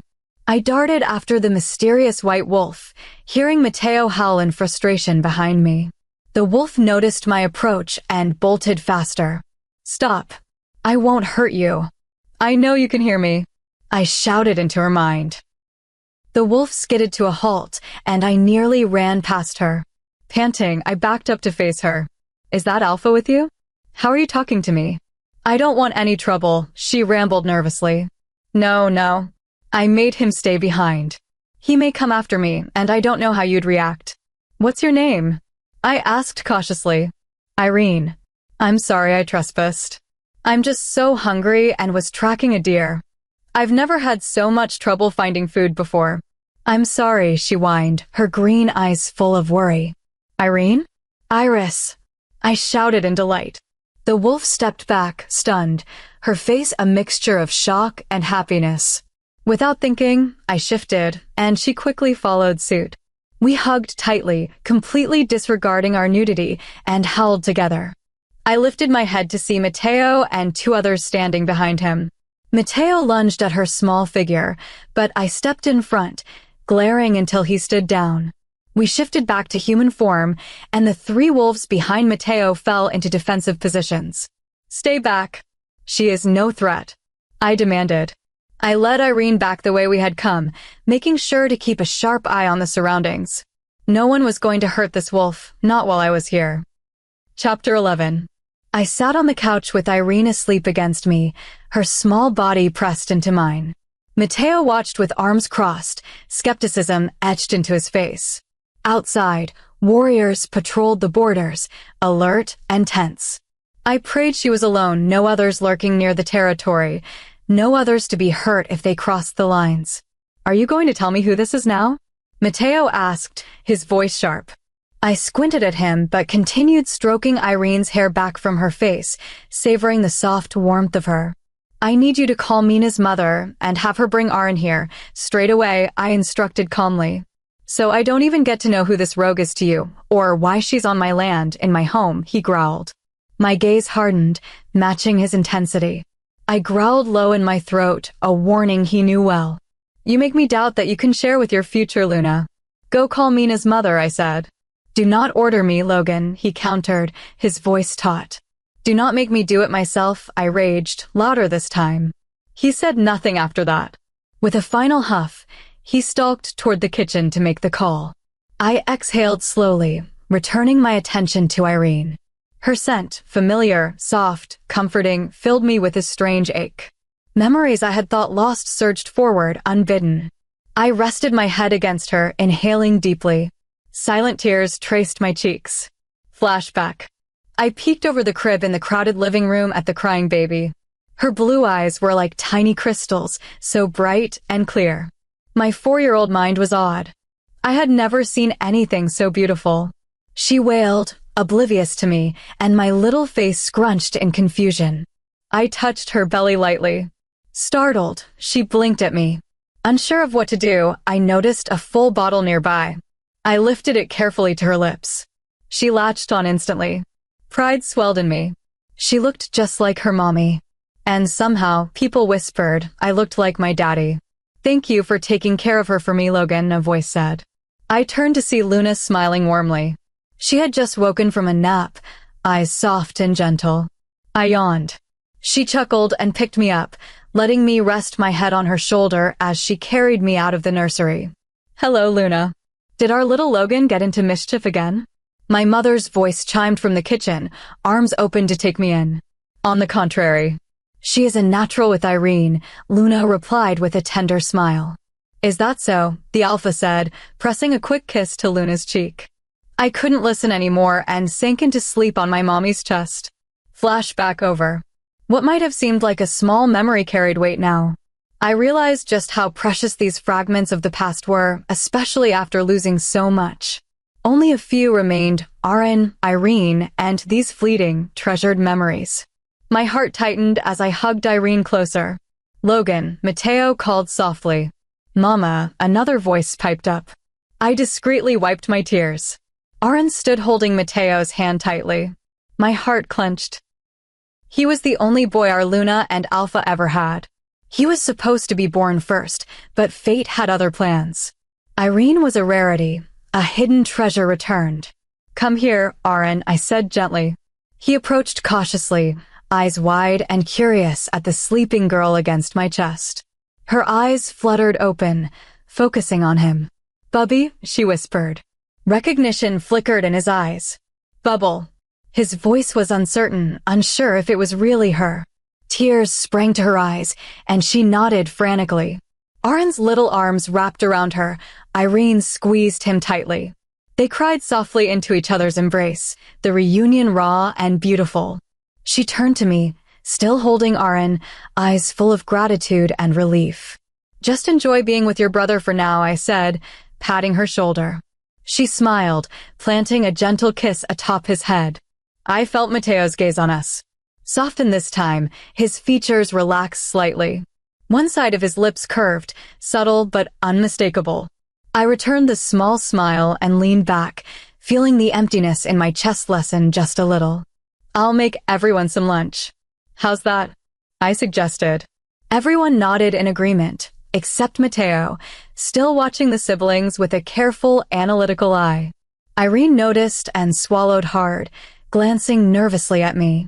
I stroked her hair, sending her a reassuring smile. Mateo finally exited the room slowly, leaving us in peace. Irene stared at me, astonishment painted across her features. I stood and moved toward the kitchen to prepare lunch. 4 of us now together. Somehow, it felt like the missing piece of my heart had finally found its place. I smiled. Chapter 12. Mateo sat at the head of the table while we all ate mac and cheese. Irene dug in with gusto, her little hands moving faster than her mind, while Aaron poked at his plate lazily, not really hungry. I had a small serving, Mateo's portion untouched, as he watched Irene with that calculating gaze of his. Stop staring at her. You're making her nervous, I scolded in our personal mind link. She should make us nervous. She could be vicious, he replied. I glanced at Irene when she looked at me and chuckled. Milk dribbled faintly on her upper lip. I returned my gaze to Mateo. Yeah, vicious, I thought bitterly of him. His eyes squinted at my sarcasm, arms crossed tighter. Irene shifted nervously, and I gently patted her hand. Irene, this is Alpha Mateo. Would you like to say hi? I asked softly. She turned toward him. I expected a timid hi, but instead came a torrent of words. I'm sorry I trespassed on your land. I had no idea anyone owned it. Please don't be angry. Please don't punish me, or lock me up, or execute me or something. I've had to escape alphas for years when they try to do that, not that I purposely trespass, I just. Mateo raised a hand, stopping her before she could continue. Her words had been tumbling out so fast that even non-werewolves would have struggled to understand. She swallowed hard and waited for him to speak. Relax. There will be no execution. I do wish to speak with you alone after lunch, he said calmly, his voice crisp and businesslike. Irene's eyes flickered between us nervously. I offered her another serving of food. She hesitated but eventually dug in again, quietly. I shot Mateo a questioning look. He hadn't said anything about exile, only that execution wasn't on the table. I didn't like that unspoken uncertainty. Lunch ended, and everyone cleared their plates to the middle of the table. I caught Mateo before he could take Irene away. Wait in the living room, I instructed Irene. I should be in your office when you question her, I told Mateo. No, he replied, without hesitation. Excuse me? I said no, he repeated. Why? Do you honestly think she can answer without breaking into hysteria out of fear of what she thinks will happen? I asked. I think she'll be just fine, he replied, already moving toward the living room. No, you don't understand. I can feel her emotions. It's faint, but it's there. She's scared, nervous. She even feels guilty about why she ended up here. Let me go with her. His eyes darkened, a storm building behind them. He drew in a deep breath. I said no, Logan. She may feel guilt for crossing onto another pack's land. Maybe she's hiding something. Ever think of that? Well, no. She's a child. A child forced to be a rogue. She didn't choose this. You have no idea what that's like. You need my help because 1, I understand what she's been through, and 2, I am going to be your Luna. You need to let me in and share the responsibility. I exhaled, finishing my argument. Slowly, Mateo's lips curved into a smirk. Suspicious, I squinted at him. What? I questioned. He placed a hand on my cheek, fingers sliding into my hairline. I sighed involuntarily, leaning into him. He pressed his lips to mine, taking my waist into his hands. I gasped as he pulled me close, his tongue sliding into my mouth, hot and commanding. My hands clutched at his hair and bicep, responding instinctively. You have a fire every alpha wishes for in his mate, he murmured against my lips. My knees threatened to buckle, and I had to grab the wall to steady myself. His lips moved to my ear, breath warm against my skin. I bit my lip. But talk to me like that again, and I'll have to test you. For real, he growled. Before I could respond, he released me and strode toward the living room. I stumbled slightly, catching myself on the wall, watching his back as he walked. My frustration and longing coiled tight in my chest. All right, Irene. He's just going to ask you some questions, I reassured her. Fear lingered in her eyes, the uncertainty of Mateo looming large. I was here, however, and I would ensure she was safe. He asked the first question. I sat back, waiting to be needed. Logan, I'm so afraid of what he'll do with me, Irene's voice whispered in my mind. Don't be. Mateo is fair, and I'm here too. Nothing will happen to you, I replied. I was chasing a deer. I didn't mean any trouble. The link was abruptly cut. Stop mind-linking her. Now, Mateo demanded. No, she's afraid. There's nothing wrong with connecting, I argued. An innocent person has nothing to fear. And it's called obstruction of justice, he retorted. She's not a dire wolf. And what are you anyway, a cop? I scoffed. Sure, if you want to think of it that way. I'm the sheriff, you're the deputy. Keep your thoughts to yourself, he ordered. My retort was cut off again. Although I could sense Irene's lingering fear, she refused to reconnect the mind link, sitting silently as Matteo questioned her. I waited patiently, knowing she had nothing to hide and wanting to give her space. The interrogation would end soon enough. Chapter 13. I told you she had nothing to hide, Matteo, I said, sitting across from him at his big oak desk. You're really going to say I told you so right now? He asked. I shrugged and picked at my nails. He sighed and sat on the corner of the desk in front of me. I didn't look up at him as he began shuffling through papers. I had a thought and looked at him until he noticed my gaze. Yes, he quizzed. We could take care of her, I said. He arched one of his brows at my suggestion and looked back down at his papers without a response. My eyebrows furrowed at his action, and I stood from the chair I sat in. I went to the same side of his desk where he sat and took a seat next to his papers. He let out a long breath. What are you thinking? I asked, knowing there was something he was not saying. Again, he said nothing, and I knew he was thinking something I wouldn't like, so he was pleading the fifth. I crossed my arms. Come on, whatever it is. Out with it, I demanded. He set the papers down and leaned back in his office chair, crossing his arms. I'm just thinking that I'm starting to feel like a foster parent, he said. My eyebrows furrowed and my nostrils flared slightly, but I kept my composure, giving him a chance to explain. What do you mean? I quizzed. What I mean is we already have Aaron, who is neither of our child. Now you want to bring Irene in, who is neither of ours, when there are plenty of pack members who would do it. I just don't see how it's our responsibility. Even more so when we don't even have any pups of our own, he said calmly. I, however, was no longer calm. Aaron is not a foster kid, and do not even think of him as one, I said firmly. I'm not saying he is. I'm just saying, what are you going to do? Take in every rogue kid that shows up, he quizzed, getting up to pour a glass of scotch. No, not every rogue kid, but when it's kids that I helped care for when they were small, then yes, I'm going to want to have them in my care instead of someone else's. Is that so crazy? I threw my hands up.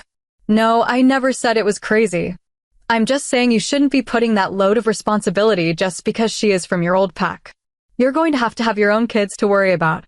He raised his voice slightly. What? Are you worried I won't focus on starting a family with you if I take in too many kids? I fumed. He sipped the scotch, exhaling a deep breath. Yes, that is most definitely what I said. He grumbled. Well then, what are you saying? Because as a Luna, aren't I supposed to have empathy? Am I not supposed to feel this need to look out for others? I quizzed. You are supposed to do those things, but as Luna you are also supposed to let things go and not harbor something that happened in the past. You're trying to protect a pack that you no longer belong to. A pack that no longer exists except those two. This pack is what your mindset is all about, he said, slamming the scotch down on his desk and sitting back down. You're jealous, I realized. What are you on about? He quizzed, shuffling through papers again. I got up and began to walk back and forth in his office in front of his desk. You're jealous that my heart is still with my old pack and not 100% with this pack, I told him. His jaw ticked. You sound ridiculous, he said. No, I make perfect sense. It all makes sense now. And the reason you were so reluctant about Aaron, and why you were so hard on Irene, it's because they are from my old life and that bothers you because you want my heart completely devoted to your pack, I said, finally understanding. None of that is true, Logan. You sound unreasonable, he said, his jaw so tight he was threatening to break his teeth. No, it's not unreasonable. Not to mention, as an alpha, you want my ultimate loyalty even if I'm also loyal to a pack that was destroyed. It gets right under your skin, I stated. Matteo said nothing for a long time, and I wondered what he would say once he opened his mouth again. What came out was a surprise. You're right, he said lowly. I sat back down on the corner of his desk again. I know. I smirked. He narrowed his eyes at me and shook his head. You're too smart and sarcastic for your own good sometimes, he grumbled as he took my hand. I chuckled as I gazed at our hands curiously. I liked the sight and the feel of it. We're not the most openly affectionate couple, so the small things like this seem big in my mind. I just want your heart to be with this pack, You are a Luna even if you're not yet, but your heart immediately opens to your old pack, and I haven't seen it as much for mine," he admitted. I leaned forward and gently took the hair on the back of his head. I tugged on it to make his eyes meet mine. His eyes deepened slightly at the action, but I pretended not to notice. "I am invested in this pack. Our pack. I really have no choice but to be invested, don't you think? But to have a pack ripped away from you is something that never leaves you, and I'm sorry, but my old pack will never leave my heart. I don't expect you to understand how heartbreaking something like that is. But as an alpha, I do expect you to think about how loyal a wolf is to a pack, whether that pack is gone or not," I explained calmly. He smiled a small smile. He caressed my cheek, and his calloused hand was a new sensation against the soft skin of my face. "You are remarkable. I could not ask for a better Luna." He smiled. I wish he would smile more. He has perfect teeth, which makes him look younger and even more handsome. I could ask for a less argumentative mate, but beggars can't be choosers. He ruined it. I went to tap him lightly on the head, but he caught my hand, laughing, and kissed my knuckles. I rolled my eyes. "So, can we keep her?" I asked, referring to Irene. "Fine, but the next kid we end up taking care of better be our own blood," he said. "Deal, but you'll be waiting a while," I told him. "I can deal with that." Chapter 14. Mateo has been much better about the two kids. He has been active with them in most ways. I tuck them in at night, but Mateo plays football or something with them outside when he can, or goes places with us when he's not busy. He'll make them lunch, and I'll serve it to them. They practically inhale every dish they're given. Right now, it's 9:30 at night, and Mateo and I still have not slept. I can't seem to stop kissing him, and he does not seem to mind at all. I rested against him, feeling comfort in the closeness we shared. "Should we? I mean, do you want to?" He cut me off by putting a finger to my lips. He nodded, pulling me closer. I smiled softly, grateful for the bond growing stronger between us. His eyes shifted slightly, reflecting his wolf side, and I knew what he wanted to say without words. I offered him my trust completely. In that moment, I felt the weight of our connection, deeper than words could ever express. It was a bond of loyalty, unity, and heart. I woke up the next morning in pure joy and sat up slowly. The bed was a mess and needed to be remade, but I didn't care. I wanted to find Mateo and just hug him. I smiled. I got out of bed and put my robe on. I heard talking from the kitchen and peeked around the corner to see a bunch of pack members in the kitchen. They were making some sort of flower things on the table. Irene was smiling brightly and nodding to the choices of flowers that the pack women were showing her. I smiled at that sight. Aaron was playing with some girls his age on the other side of the room, while the men were outside drinking beers. Mateo, however, was not anywhere in that area. My eyebrows furrowed as I realized that before anyone could spot me and distract me from my mission, or see me in just a robe, I went back upstairs toward Mateo's office. It sounded like he was on the phone, and I opened the door, smiling brightly. That is, until I saw all the men sitting in his office with him. They were unfamiliar faces, and all looked at me in surprise as I stood in just a blue silk robe. I heard a growl, and all heads snapped away from me. I looked back at Mateo, who was not happy with my attire. He stood up from his chair, took my wrist as gently as he could, and led me back to the bedroom. He sat me on the bed inside. I stood up and wrapped my arms around him. "I'm sorry. I thought you were alone in your office," I said. I kissed him, and he continued the kiss, cradling the side of my neck. "I'll let it slide this time, but from now on, get dressed in at least pajamas before you exit our room." He paused, lowering his voice. "Promise me that," he whispered. I nodded in understanding. He kissed my forehead and walked out of the bedroom to continue his meeting, I assume. I got dressed before stepping out of our bedroom and downstairs. "Luna!" everyone exclaimed excitedly. I smiled at everyone and kissed Aaron on the head and kissed Irene's temple. Someone put something on my head, and I realized it was one of the flower hats they were making. "What is this?" I asked curiously. I touched it gently and felt the petals of the real flowers on the crown. "It doesn't fit right. It's lopsided. It's too big." One of the younger she-wolves said. The crown was removed to be resized. It was complete chaos in the house that day. I just wanted to have a nice, quiet day, and I'm thinking I'll have to go out to get it. This is your crown for the ceremony, Luna. The alpha has bonded with you, so it is nearly time. The next full moon is at the end of the week. Oh, there is so much to plan. An excited older she-wolf squealed. Irene looked like she could use a breather, and Aaron, too, and I know I could. I took their hands and walked upstairs. Mateo's door was now open, and he was alone. The other men must have left when I wasn't paying attention. Hello, handsome. I greeted. He smiled at me, and I sat down in the chair across from him while the kids stood next to me. He looked suspiciously at the three of us. What do you want? He asked curiously. I want to take the kids out today. It's a total mind scrambler everywhere, but in the bedrooms today. I want some quiet. I explained. Sue, you want my permission? He asked. No need. I was just wondering if I could get the keys to your car and some money. I responded. He smiled and chuckled, taking out his card. There's a spending cap for 1 day on it. Swipe until you can't swipe anymore. Have fun. Call me every once in a while so I know the three of you are okay, he said. The kids walked out of the room, and I pranced over to Mateo. I kissed him warmly and pulled back with a grin. Save the rest for later. I'll see you later, I love you. I told him. Chapter 15. Turns out the spending cap on the card was far more than I thought it would be. We swiped for food and then went shopping, and each of us had 3 big bags of stuff from our spree. I got the kids in the car and went to walk to the driver's seat when someone caught my hand. I turned swiftly, taking my hand away from the stranger. Excuse me, I said.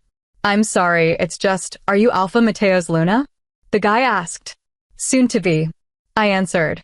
I saw other men watching our interaction, and the hairs on the back of my neck raised.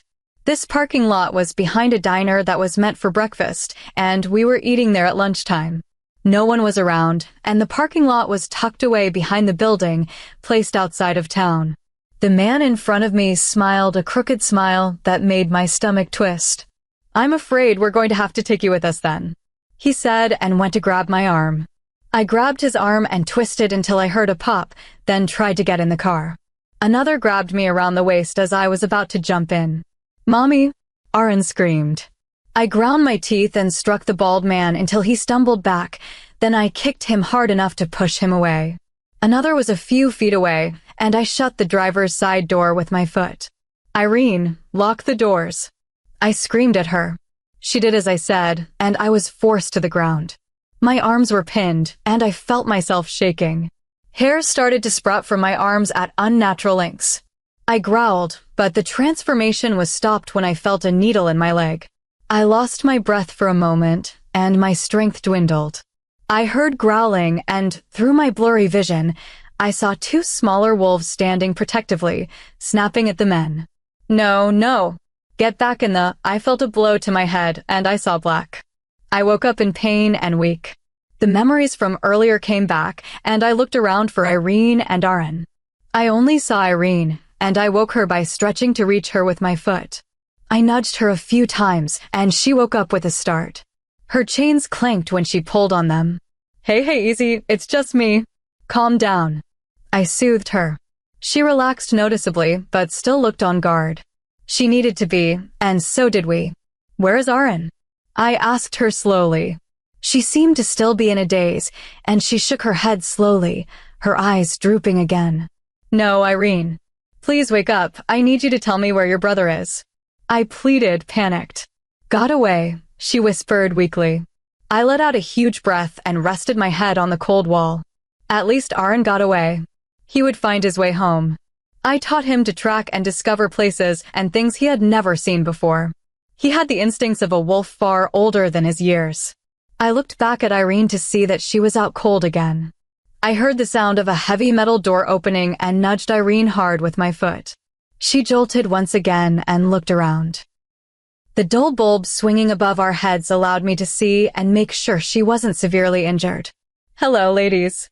A middle-aged man with tattoos and a tan said casually. I snarled. The silver in the chains holding me was making me weak, but I wanted him to know I wasn't afraid. He smirked and kneeled in front of me. I scowled at him, and he took a loose strand of my hair and twisted it around his finger. He yanked, pulling it free. I hissed in pain and narrowed my eyes at him. "What do you want?" I demanded. He smiled and stood back up again. He put 2 trays down in front of us, far enough away that we had to struggle to get to them. "Don't touch her," I yelled at him as he inspected Irene, who was only half conscious. He hissed at me and shook his head. He wagged his finger back and forth and started messing with the dial next to me. I snarled at him once again. A shock went through me from my wrists and up through the rest of my body. I jolted and groaned. "It will get worse if you continue your antics," he warned, holding my face so I could look at him. He took a long look at Irene before leaving the room, slamming the door behind him. Irene jumped, but still looked to be in her drugged state. I shook my head with a sigh. "Please hurry, Aaron." Chapter 16. Irene and I had been captured for days, at least 3. There was a small window high up on the wall in the basement dungeon, whatever we were stuck in. That window was the only way that I could keep track of the days. Even so, I was starting to lose track of the small amount of food they gave us day to day, and the number of times I had been shocked since day 1. I won't even attempt to count how many times that has happened. I heard the heavy metal door slide against the floor again and looked over at Irene. The chains were having a significant effect on her. She is young, so the silver would not only hurt her but also make her so weak that all she could do was sleep.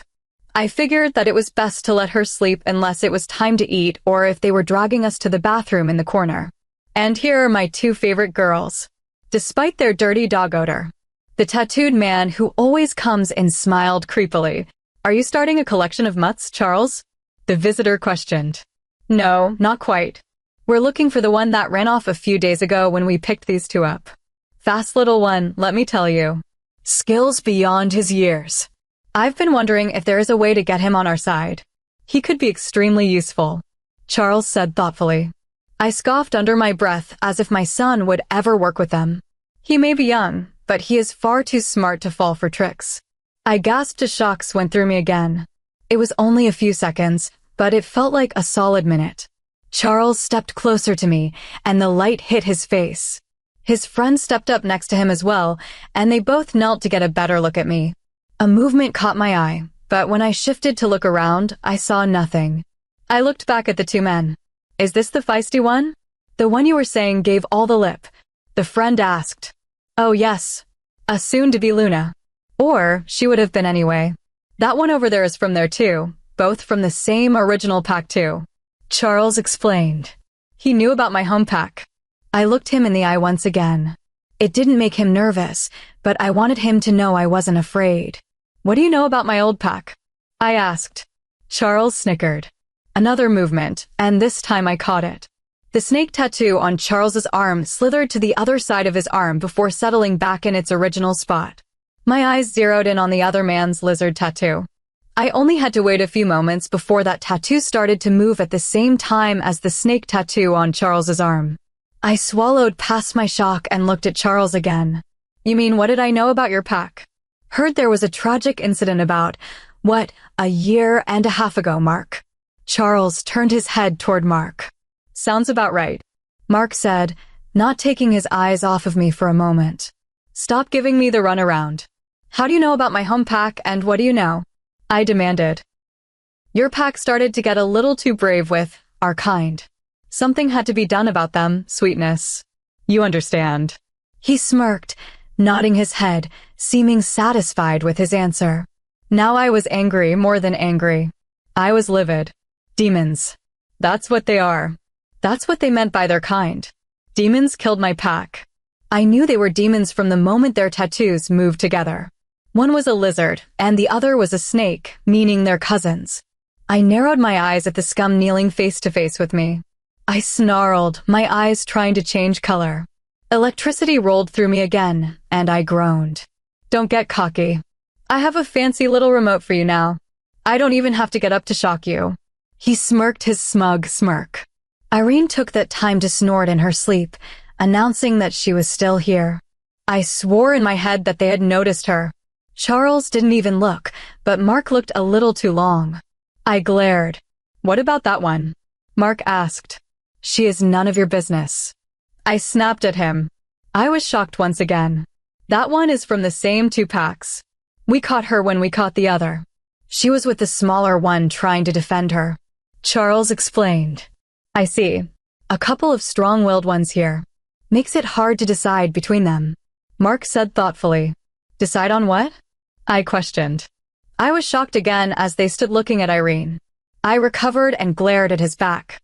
It was just a question, you know? I snarled. I sat back against the cold brick wall and listened in on them. Their voices were hushed, but with my enhanced hearing, I could definitely still hear every word. So which one are you thinking? I know they could look better, and the other is a little young, but you could make her look older. Charles explained. That's all fine and good, but I'm thinking the older she-wolf would bring more, but I need her for a reasonable price with the way she looks now. We need to get some weight off of her. I mean, what are you feeding her? Mark asked. Hey, you jerk, I only weigh 160, and my mate loves it. I wanted to shout that at him, but I wasn't in the mood to get shocked again. She needs to lose a couple, but I think she can bring in some money with some work. Give me an offer, Charles said. I'll give you $10,000 for her. Mark offered. My eyes widened. $20,000. Charles counter-offered. What was going on here? $15,000 or no deal. I know you need whatever money I'll give you after all that debt you put yourself in with the king, Mark said firmly. Charles nodded and they shook hands. Magically, demon money appeared in his hand. Demon money features a skull and crossbones, and coincidentally, it's red. And in case you're curious, the money has the same value as American money. I have some business to take care of, and I'll be back in 2 days. I know you've skipped out on others for more money and not given the first person's money back. You pull that again, and I'll deal with you. Have a good night, baby cousin. He warned before going up the stairs and leaving. Why are you doing this? I know it's not just the money. You could have picked up any 2 she-wolves for whatever it is you do. What's your gain? My gain is to get rid of all that was and is left of your old pack. My gain is to not have to know that any of your kind are still breathing. And when you leave here and get paraded around, I hope someone buys you for labor instead of worse. Demons like werewolves every once in a while. Speaking of which, your poor mate will never see you take your rightful place as Luna on the next blue moon. Poor guy. He chuckled. The door slammed shut behind him, and I started breathing heavily as I looked around.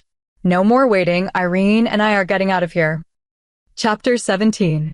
I had tried and tried to get out of the restraints to no avail. It had been 2 more days. Irene was still passed out.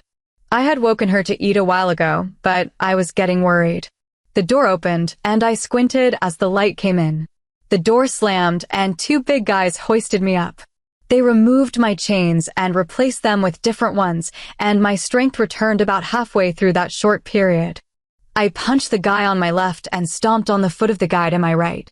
I ran for Irene, but I was grabbed again. I kicked him in the stomach hard enough that it sent him stumbling back into the stone wall of the room. I heard some stones fall onto the cement floor. I managed to get my hands on the chains holding Irene, and it stung, but I managed to get one undone. My arms were grabbed, and I growled, bashing the back of my head into the person's nose. He groaned and let go, and I heard him fall to the floor. I broke the other one off of Irene's wrist, and she still wasn't responding to me shaking her. I heard shuffling behind me and stood up, turning around to face the 2 demons. They growled, and I saw them start to change into their proper forms. It was dark in the cellar except for red lights in a couple of places. I saw the door and knew that it had light on the other side. If demons try to change in the sunlight, they turn to dust. I picked Irene up off the floor and ran for the door with her in my arms. I kicked the door, and luckily it came open quickly. Sunlight from outside the door flooded in, and the 2 demons shrieked before silence fell. I took a deep breath and looked down at Irene. She still wasn't waking up or responding. I was beginning to get worried. She should have at least been groaning or mumbling in a distorted state. I stepped into a rundown shack with holes in the roof and no doors. It was nothing but a wood floor with a broken-down staircase held up by the metal cellar door under it. I took a deep breath and shook Irene. Nothing. I walked toward the north side of the shack and caught a whiff of an unfamiliar scent. My nose scrunched in frustration. I looked down at Irene warily, not wanting to put her down but knowing I would not be able to fight while holding her. I set her down gently behind me and shifted, the source of the scent getting closer. A small wolf emerged from the woods, and I let out a loud growl. The wolf must have been young because it faltered in its steps. It composed itself and stood tall. "Who are you?" I growled. I probably looked like nothing more than a rogue with my skinny appearance and now rough coat. I was not well cared for, but I would not go down without a fight. "Michael," he answered, standing even prouder. He dared take steps closer, and I snapped my teeth. "Back away from me and my pup," I warned. My heart broke at the sentence, remembering Aaron. I missed him. The young wolf looked behind me, and his eyes widened. He tried to get a better look at Irene, but I blocked his view every time. His pupils were dilating back and forth, so I knew he was talking to someone. I got ready to turn and pick Irene up to run, but then the best scent hit my nostrils, his scent. My wolf began going crazy. "Mateo!" I screamed in happiness, but couldn't move from Irene. Mateo's wolf got to the edge of the forest and stopped, but the warriors kept running at me. Many of them stopped once they saw me, but one did not. I roared at him at the same time as Mateo, knowing by his size and my weakened state, he could have harmed me. He stopped in his tracks and finally looked up. He bowed in submission. Even though I was not officially a Luna yet, the fact that my mate was an alpha meant many of my abilities were far more advanced. I looked back up at Mateo and he began walking toward me. "Logan." He sighed happily, and his much larger neck wrapped around my small one, giving me a wolf hug. I wished I could shift and hug him in human form, but I knew he would not appreciate me being exposed in front of other males. "Are you hurt?" he asked. "No, but Irene won't make a sound." We were in silver chains for however long we were gone. "I'm worried, Mateo," I whimpered. "Alex, Amon, take my pup and bring her to the pack hospital. Quickly, now," Mateo ordered. I shifted to human form, thinking only of Irene, and picked her up to put on the warrior's back. Mateo growled in warning for the warriors to keep their eyes on the ground. They did just that. I kissed her head and made sure she would stay on Alex's back. The two took off while everyone's back was turned to us, waiting for their next order. "Is there anyone here?" Mateo asked, now in human form. "No, I don't think so unless they're in the woods. I doubt they will be any trouble out here. They're demons," I told him. He stayed silent for a moment and looked at me thoughtfully. The same two came in every time. I never smelled any other demons or anyone else in general. I told him. He nodded. "Everyone go back to the pack except for Chris and Misha. The two of you wait in the trees for us," Mateo ordered. Within seconds, we were left alone. He took a deep breath and stroked my cheek. He looked me over, noticing my smaller stomach and the dirt caked on my skin. Anger washed over his features, and I couldn't stop myself from wrapping my arms around him in a tight hug. Tears pricked at my eyes, and I snuggled as he rubbed my back. "I was afraid I would never see you again," I whispered to him. His arms tightened around me, and I finally felt safe again. "Nothing will ever happen to you. I will always find you. I swear it," he promised. I heard a click from behind Mateo, and we separated. We turned to the woods and saw a man with bright red eyes holding a gun that no doubt had silver in it. "What a lovely moment," he sneered. Mateo stood in front of me, and he chuckled. His finger moved to the trigger, and I pushed Mateo out of the way as the gun went off. But I felt nothing. I opened my eyes to see Misha defeating the demon, the bullet nowhere in sight. I looked at Mateo, and I saw fury and worry in his eyes. "Why would you?" he started. I cut him off by kissing him firmly. "I won't stand aside while you take a bullet. We protect each other," I told him.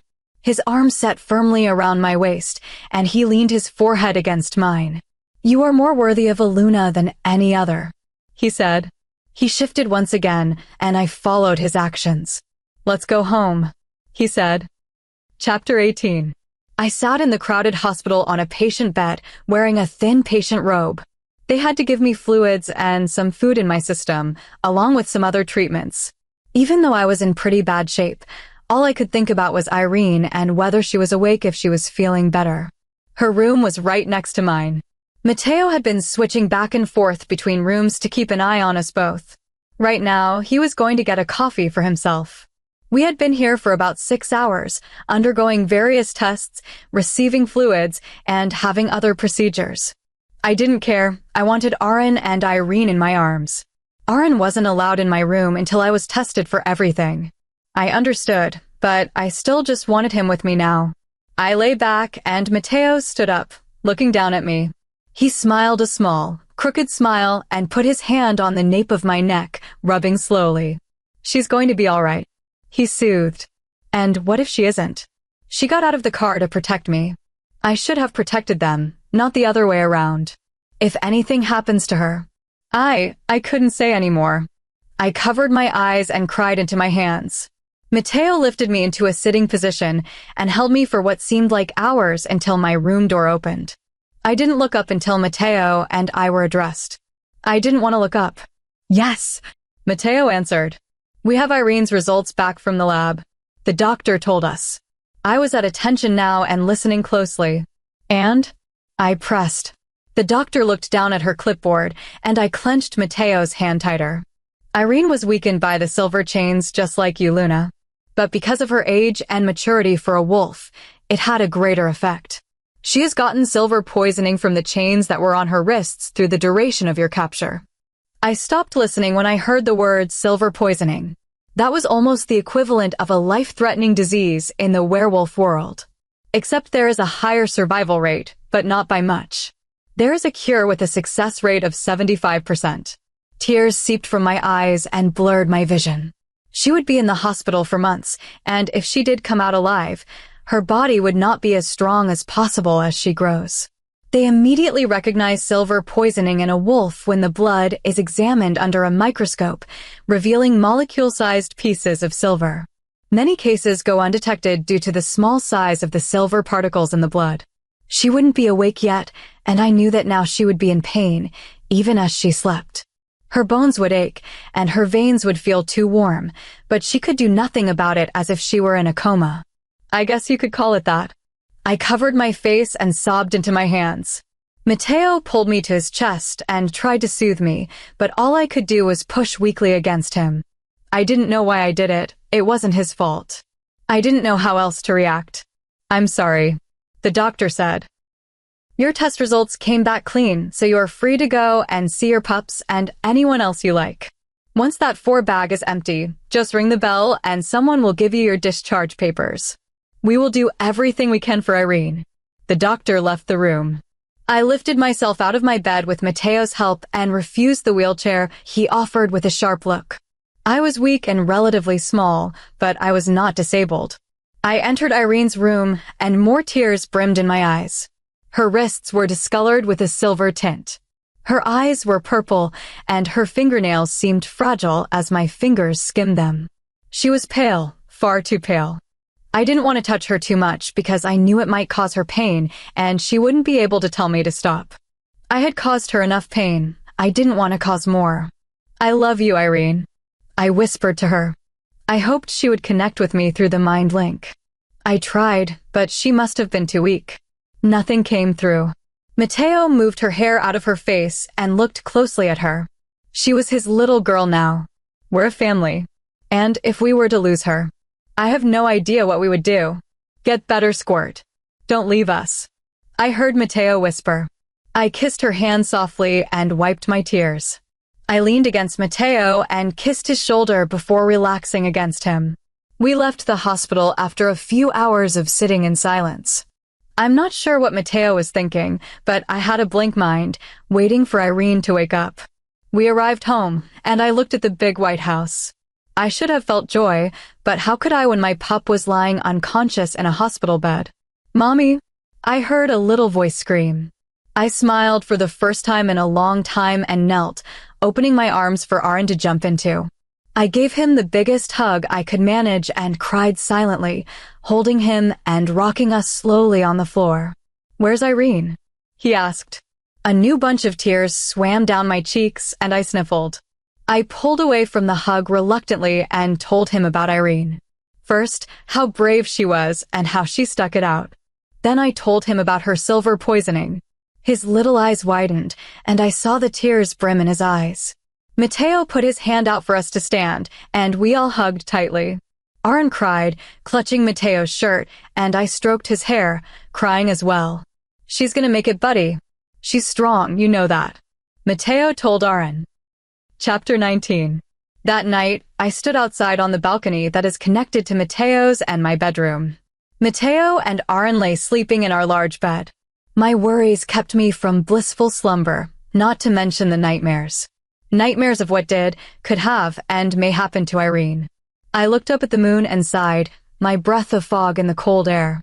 I called to my wolf, needing her just at the surface to connect with the moon goddess. Inhuman nails, eyes, and teeth came out, but I stopped my wolf there. I breathed in the cold night air and exhaled slowly, repeating a few times. Once my negative thoughts were gone, I began speaking to the moon goddess. Please, please, I beg of you. Don't take her from me. Not like this, not at all, please. She is not supposed to die first. Please, they are all I have left. Let me be there for them, and them for me. You gave me a mate, you gave me a piece of my pack back. I'll give it all back if it means she lives. I'll give it all back to you. Don't take her. Don't. I was beginning to fall into hysteria at just the thought of losing her, and I felt arms wrap around me. I recognized the scent as Mateo. He pulled me away from the balcony and shut the doors to it, setting me on the love seat in our room. I shook as I cried, and he held me, stroking my hair. I looked at him and saw tears brimming in his eyes. I put my hand on his cheek and kissed his cheek. How old are you? I whispered. He sighed. Logan, I don't want to, I cut him off. Please. The second day of meeting, I found out you were a destined alpha. You have never told me a thing about that. I would much rather talk about this and distract myself from other things. I pleaded. He looked at me for a few long moments and sighed. He nodded, and I turned around so I could lean my back against him. He draped his large arm over my shoulder, and I kissed his forearm. What do you want to know? He asked. How old are you? I asked him. 107, he answered. I nodded and looked over when Aaron started to mumble, but he was still sleeping. Okay. Have you always had this pack, or have you had multiple? I asked. Just this one. I inherited it from my father, and many of the pack members are third to fourth generation werewolves of this pack. He answered. Where is your father now? I asked him. He was quiet for a long moment, and just as I was about to turn to look at him, he answered. I killed him. 70 years ago. 20 years after he murdered my mother. He said, and I tried to sit up, but he wouldn't let me. Please don't. Just let me talk. He said. I nodded. My father was abusive to all his children and my mother. I was his most hated child, though, and he always said I was a failure, and he regretted the day I was conceived. He blamed my mother for giving birth to a failure. One day, when my father was coming after me with a broken bottle, my mother stepped in. She tried to stop him, and my eyes followed the bottle as it smashed against the wall. At that very second, I heard my mother scream. My father had pushed her down the stairs in the old pack house. I had never seen so much blood in my life. He paused. I rubbed his arm, letting him know I was here for him. He took a deep breath. My siblings were away at the time with other family members. They returned as soon as they heard. He made me play into the story that my mother's death was a complete accident. I was only a teen back then, but I knew what really happened. I was just too scared of him to come out and say it. Years later, my father remarried. He was kinder to his new wife, but not by much. I kept a watchful eye on his new wife as much as I could. But she came up missing. I knew it was my father, but he played the strong alpha role. I confronted him, telling him I knew what really happened to my mother. He started to shake, and I snuggled into him more, reminding him I was here. He said the only way I would be able to expose him would be if I were alive. We both shifted in the woods where we were speaking. He said he had been waiting for this for too long, and he lunged. He was out for blood, but so was I. We fought, and I stayed until he took his last breath. I was almost put up for execution, but my mother convinced the moon goddess to help me. The goddess showed them all what really happened to my mother. I still do not know what happened to my father's second wife. She was never found. He finished. I sat up and turned toward him, hugging him tightly. He sighed shakily, and I kissed him gently. I felt for so many years I would turn into my father after my first kill being my own blood. He admitted. I shook my head. No, Mateo, no. You are not your father. Do you hear me? Your father was a murderer, and he would have killed you too if you had not defended yourself. I told him firmly. His eyes were red with sorrow as he looked at me, and my heart ached for him. I hugged him tightly, and he hugged me back. I pulled away, and his eyes returned to normal as he stopped thinking about such tragic things. I love you. I smiled at him. I love you as well. He whispered, his voice so deep it sent shivers down my back. I leaned against him again, stroking his arm with my fingers. For a moment, we weren't Alpha and soon to be Luna. We did not have a pup in the hospital. We did not have tragic pasts weighing us down. For a moment, we were just together and in love. Normal people. In that moment, I finally knew what it was to feel peace. Chapter 20. 2 weeks later, I lay awake in bed, staring at the ceiling of our bedroom. Mateo was close to me, his breath fanning my neck. Aaron was snuggled into my side, snorting every once in a while from his loud snores. I would have gotten up by now, but between Mateo's arm across my waist and not wanting to leave them, I had no chance. The landline next to our bed rang, and I had to fight Mateo's large sleeping form to reach over him and grab it. He growled in his sleep, and I rolled my eyes as I grasped the phone. I saw it was the hospital and sat upright in haste. Both the boys woke and spun around, looking for what was wrong. I paid no mind to them and answered the phone. Hello. I spoke. Hello, Luna. This is Dr. Masters.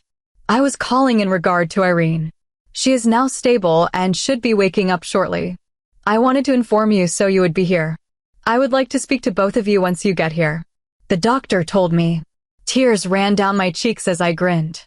Mateo smiled and kissed my shoulder, hearing the whole conversation. Aaron looked between the two of us, wondering what was up. I was speechless. I was elated. Mateo took the phone and told the doctor we would be at the hospital after breakfast.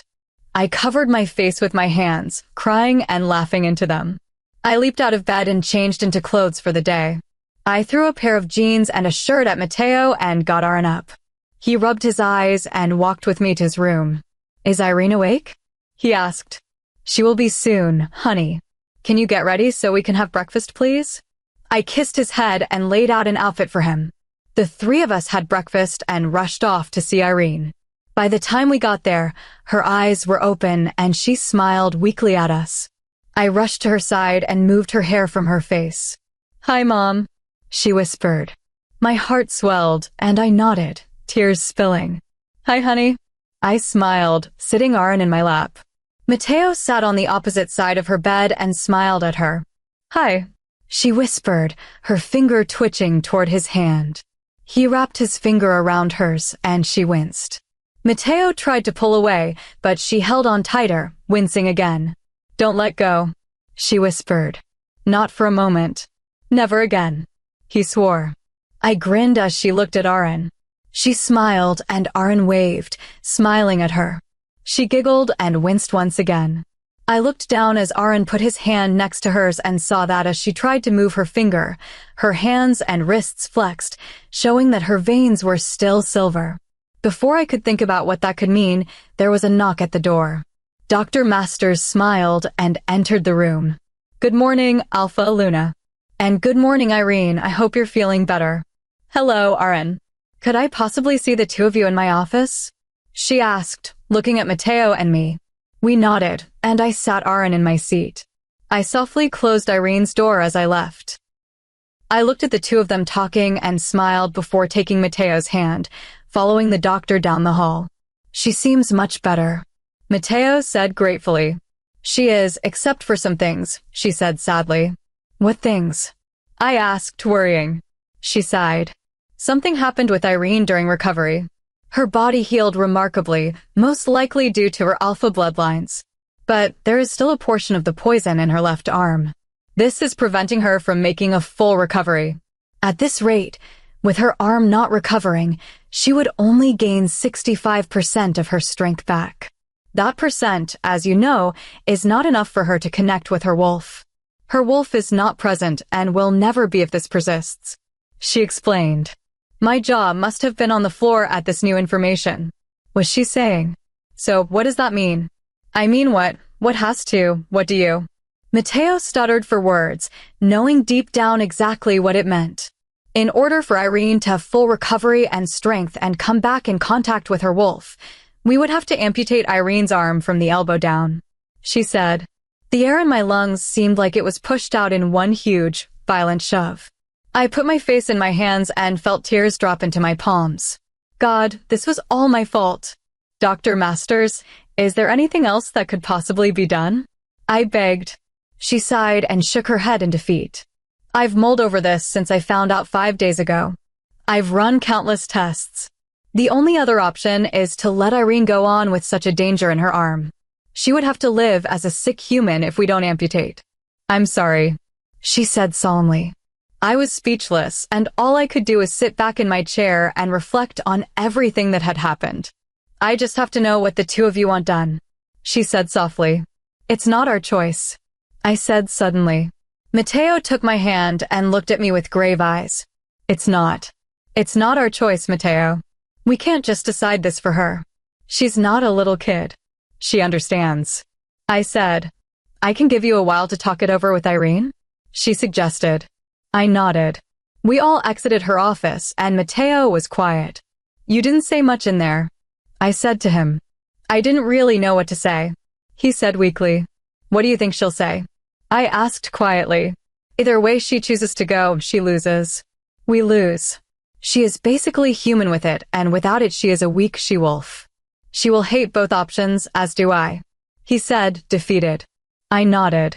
I took his hand and kissed his cheek, pulling him into a hug. I breathed in his scent and sighed.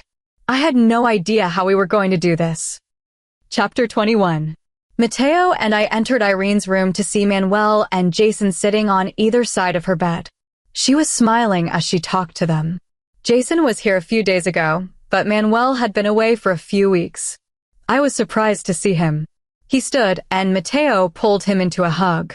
The two brothers looked like two tree trunks slamming together, and I smiled. Manuel hugged me as well and kissed my head. Jason gave us hugs, too, and we walked them out. We filled them in, and they were quiet as we stood in the hall. So she loses either way, Manuel concluded. We nodded. She's strong, guys. I bet she'll be stronger than most in the pack even without it, Jason said honestly. Mateo smiled and nodded. Oh, and Mateo, there are some issues that need to be dealt with as soon as possible. I think, well, I'll tell you about it later. Manuel stuttered. My brows drew together as the two had a private conversation in their minds. Jason looked at me, knowing what was happening, but wouldn't say a word. Mateo's jaw locked, and I was worried he would break his teeth. He looked at me and smiled softly. Manuel and Jason left a while later, and we entered Irene's room. She looked at us with solemn eyes. I heard everything. She sniffled, her eyes full of tears. I took her hand and had to hold back tears of my own. Mateo kissed her head and stroked her cheek with his thumb, catching a fallen tear. I'm sorry, she whispered to him. Both mine and Mateo's eyebrows drew together at her statement. Sorry for what, sweetie? I asked her. I'm sorry I won't be strong like Mom, and I won't be the strong alpha daughter that my real father and Mateo would expect. She whispered before bringing her good arm up to cover her face with her hand as she sobbed. My heart broke right then, and I was about to speak, but Mateo beat me to it. Irene, look at me, he demanded softly. She shook her head. Irene, he warned. She sighed and slowly brought her eyes to meet his. He took her hand, and his eyes changed to those of his wolf. He stared into her eyes until they finally changed to her wolf's as well. You are an alpha's daughter, no matter what. Whether you are the strongest of the pack or not. You are an alpha's daughter and a brave one at that. Do you understand, Alice? Maurice, Mateo's wolf, told Alice, Irene's wolf. Yes, I understand. I feel like a terrible wolf. I was born to be strong. Now I'll be the weakest, Alice whimpered. Maurice huffed disapprovingly. You are only as weak as you allow yourself to be. A fool will think strength only lies in the body. A warrior knows strength also comes from the heart. Maurice told her. My heart swelled, and my wolf pranced happily for having found such a great mate. I decided to let her say something as well. I sat back and let her show herself. Alice. My wolf, Marion said. Alice looked at me and smiled softly. Your father was the greatest alpha I know. And I know you and Aaron were given the biggest, strongest hearts of any wolf. The strength in your arms, legs, any of your body cannot compare even at full strength. That's what makes you a fantastic and strong she-wolf. Marion told her honestly. All at once, we all took back control from our wolves and smiled at each other. We went in for a group hug, and Irene took a deep breath. Okay, I'm ready. I want the operation, she said confidently. You're sure? Matteo clarified. She did not hesitate for a moment. Yes, I wouldn't want to lose my wolf and risk the illness spreading.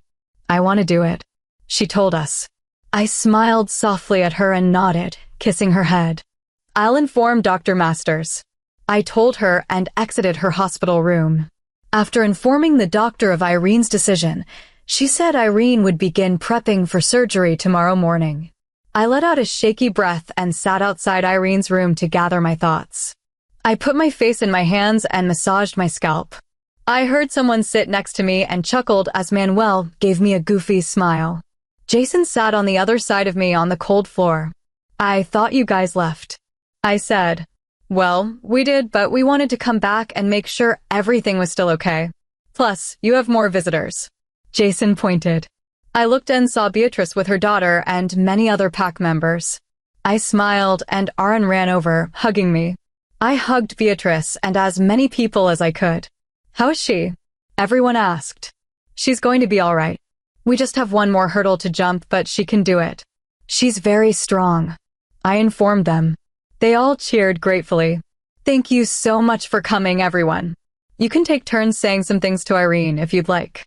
She's in room 113. I said. People walked past me to take turns in Irene's room, and Matteo hugged Beatrice.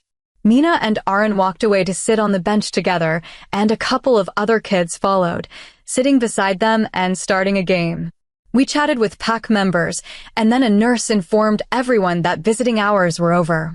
Everyone said their goodbyes, and once everyone was gone, including Aaron to Mina's house with other friends, Matteo and I went to say goodbye to Irene. We'll be here early in the morning, so we can talk before the surgery and keep you company. Okay, Matteo told her. She nodded, smiling at us. Thank you, she said gratefully. Good night. I love you, I said. Love you, kid, Matteo said, squeezing her good hand gently.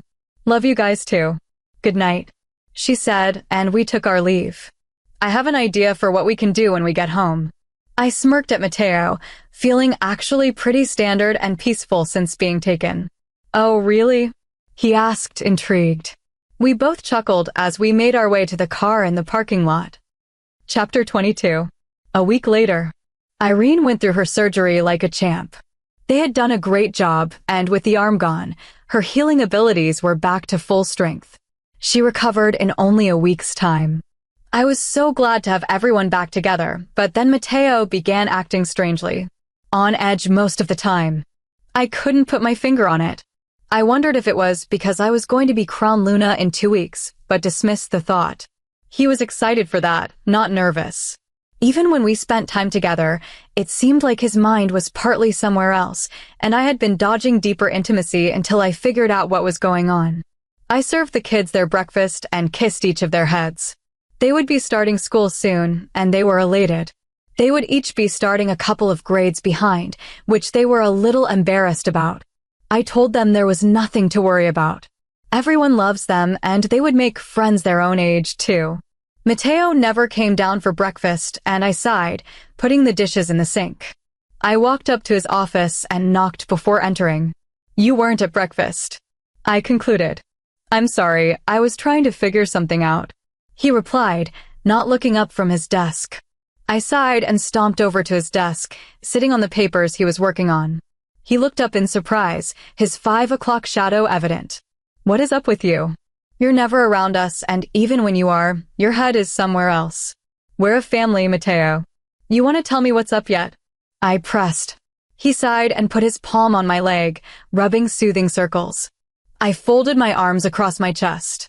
We think the men who captured you and Irene had more men that knew about what they were doing. We've had a few sightings of men with snake and scorpion tattoos at night. I'm about to put a curfew on the pack tonight. We think they're back to finish the job and may harm others in their way. Mateo explained. I didn't really react at first, my brows furrowing. And you didn't tell me because I trailed off, waiting for him to answer. I didn't want you to worry. You have enough on your plate, he said, patting my leg. My lips pressed into a thin line and my nostrils flared. I stood up and walked around the other side of his desk.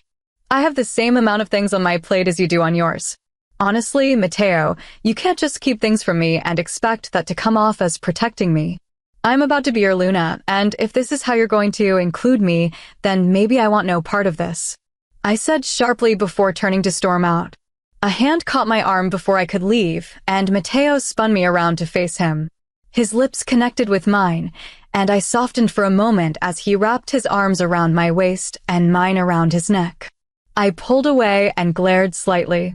And that's another thing, whenever we're together you. God, just stop talking and let me hold you, Logan. Chapter 23. I led Beatrice into the house and sat her down at the island counter in the kitchen. Her hands were shaking as she took the cup of tea I made her. Lucia sat on the opposite side of the counter next to Manuel. Mateo and I sat at the ends of the island. She sniffled as Mina and Aaron ran to his room to play with his toys. Beatrice hadn't told Mina yet. She said she would be crushed. Even though she was young, she remembered the fun times before Deanna was mated, and she loved her big sister, always waiting for her to come home. What's happening, Alpha? Bea asked quietly. He sighed, and I moved next to her, taking her hand. She visibly relaxed at the touch of her Luna. We're going to get who did this to her, Beatrice. Mateo promised. She nodded and covered her mouth, starting to sob again. I rubbed soothing circles on her hand, and we all sat quietly. Mina stayed at our house that night so Beatrice could have some time alone. I put all the kids to bed and went to the bathroom to freshen up before bed. I dug in my bag for my makeup wipes and came across a brand new box of tampons.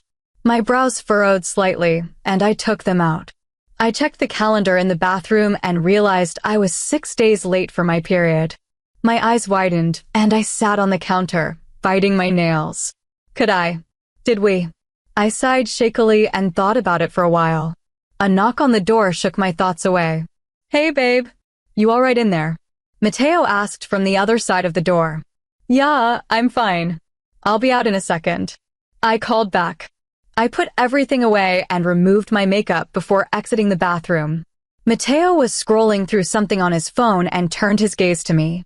He smiled slightly, but it wasn't a happy smile. I slid into bed next to him and kissed his cheek before lying down. I woke the next morning to an empty home. I sighed as I read the note that Mateo had all the kids while he was in town. I tapped my fingers on the counter and looked at the calendar again. Period 6 days late. 3 days away from being crowned Luna. Goddess. The doorbell rang and my brows furrowed slightly, wondering who could be there. I opened the door and peered out through the small gap in the doorway. To my surprise, Trevor stood outside the door. I sighed and opened the door wide enough, stepping out of the house. Hello, Trevor. I said blandly. Hello, Logan. He replied in a small voice. It is Luna. To you.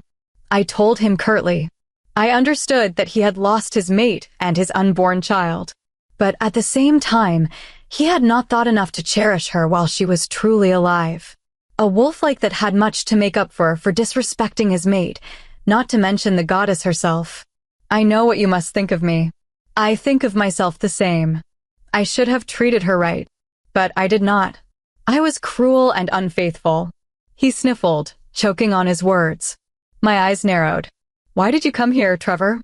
I asked him. I've never experienced it. I don't know if it's true. But your touch, a Luna's touch, can soothe bad emotions, even for a moment. I know you're not a full Luna yet, but I read you can still do it, just not as intense. He replied. I raised my brow, wrapping my blanket tighter around my shoulders. Please, Luna. Please, just take the pain for at least a moment.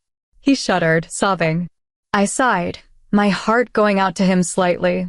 I bit my lip and inched my hand toward his chest. I had never really intentionally done this. I felt caught off guard at that moment. My hand rested over his heart, and he sighed, hiccuping slightly. He calmed as I kept my hand in place.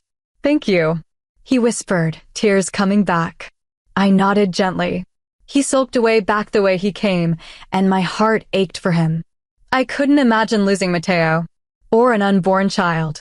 I looked down at my own belly and smiled slightly, closing the door behind me. I sat down on the couch, but as soon as I did, the doorbell rang once more. For the love of Pete. I groaned. I went to the door and swung it open, slightly irritated. Dark brown locks of hair swished as the person turned excitedly. I was even more surprised when I saw that the person was Gina. She was not pleased to see me, however, as her mouth set in a thin line. Oh, Luna, it's you. I was expecting Alpha Mateo, she said, her lip quirking in slight disgust. He's out at the moment, Gina. I thought you were still in Canada, I said, bored. Oh yeah, it was a drag. I got back the day before yesterday. When will Alpha Mateo be back? She asked. She moved to enter her home, but I blocked her way and stepped outside, closing the door behind me. So I assume you've heard about what's been happening lately then? I asked. Her eyes narrowed slightly, and I saw her swallow. Yes, of course, Luna. I also heard about your ordeal. I mean, that must have been awful. And what happened to Irene? It would be so hard to run a pack after that, she said, feigning concern. Maybe for some, I said, eyeing her up and down. Her jaw locked, and she stuffed her hands in her pockets, not pleased. And her name is Irene, I added. She flicked her hair over her shoulder and cleared her throat. I didn't miss the roll of her eyes. Yeah. Please tell Alpha Mateo I have returned and was here, she said, pulling out her phone, looking determined as she typed away. She began to walk away, and I tilted my head slightly, thinking, Gina, you may want to be careful walking alone. There's way too much that could happen right now. I called after her. She stopped, turning slightly toward me. She smiled at me. I'm not too worried, she said calmly. My jaw locked, and I went back in the house. Piece of work, that one is, I heard. I jumped slightly, turning to see Lucia standing with her arms crossed. Goddess, you scared the life out of me, I grumbled. My apologies, sis. Honestly, though, you played that well, she told me. I wasn't playing anything. I sighed, sitting on the couch. She sat next to me as I turned on a movie. Whatever you say, she replied. I studied her for a moment, and she caught me looking at her. She raised her brow, and I shrugged. What? I don't know. You're not like Mateo. I admitted. Well, I also haven't had to do what Mateo had to do. Haven't seen half of what he's seen. Neither has Manuel, she answered. I nodded. Lucia and I spent the rest of the afternoon getting to know each other, and I must admit, I had taken a liking to her. She was fun, and I had a lot of laughs. She ate with Mateo, the kids, and me that night. The kids took a liking to her as well. It was a fun night. Manuel and Kate came as well. I excused myself to the bathroom and sighed, finding one last pregnancy test in a nearly empty box. I decided to take it. I sighed and put the test away for now, choosing not to think about it and avoid the wine going around at dinner, just in case. Chapter 24. I sat with Irene on her bed. She had had a night terror. Aaron was fast asleep in the next room, and I sighed, rubbing her shoulder. My fingers would graze the stump of her amputated arm every once in a while, causing my heart to ache. I rocked her back and forth as she sobbed and slowly began to quiet down. Mom, she said. I replied. Do you think my mate will reject me once he sees me? You know, without my arm. she asked. I sighed and kissed her head. I don't think so. Even if he did, I think the moon goddess would have another plan for you. I whispered truthfully. She sighed and lay down once again. Are you nervous to be crowned tomorrow night? She questioned. A little. But at the same time no, because I know that this is what I want. I told her. She smiled and I kissed her head. Call me if you need me, I said. I stepped out of her room and sighed, looking down the hall at my own. I ran a hand over my slightly swollen belly and smiled. I was so nervous to tell Mateo, even though I knew he would be ecstatic. I decided to go downstairs and stand on the back porch for some air. The fresh air was heavenly after a long day of fitting my dress, picking decorations, all that work. I think Mateo was more tolerant than I was. However, he wasn't being prodded by needles while being fitted for a dress. The two women working on the dress noticed my belly immediately, and I told them to keep quiet. They promised. As I thought about tomorrow night, a small shiny light started to twinkle in the woods. My eyes narrowed slightly and a giggle came from the woods. It sounded like a little girl's giggle. Come, come. I heard another voice in the woods. I swallowed hard and inched toward the forest. The gentle giggle came again, and I took a deep breath. My mommy will be mad that I snuck out, the little girl said. I didn't recognize the voice all that well, and my heart pounded as I kept my eye on the small shiny object. Don't worry about that. Come with us, we'll have fun, a voice said. Okay, let's go, she said excitedly. I gasped, running into the woods to stop her from going. No, I shouted, ready to grab the girl. But when I got to where the shiny object was, there was no little girl. Instead, Gina stood in the moonlight with a smirk, holding a necklace. The moonlight shining on the necklace caused the shine that I saw. My eyes narrowed and I straightened. That was easy to the point of boring. Honestly, you're pathetic, she sighed, tossing the necklace to the side. Where is she? Where is the little girl? I demanded, afraid she had hurt her. You mean this little girl? She smirked before changing her voice to sound like a young child as she giggled. My eyes narrowed even more. What do you want? I asked her. I want what's mine. I want Alpha Mateo. She snarled. I shook my head.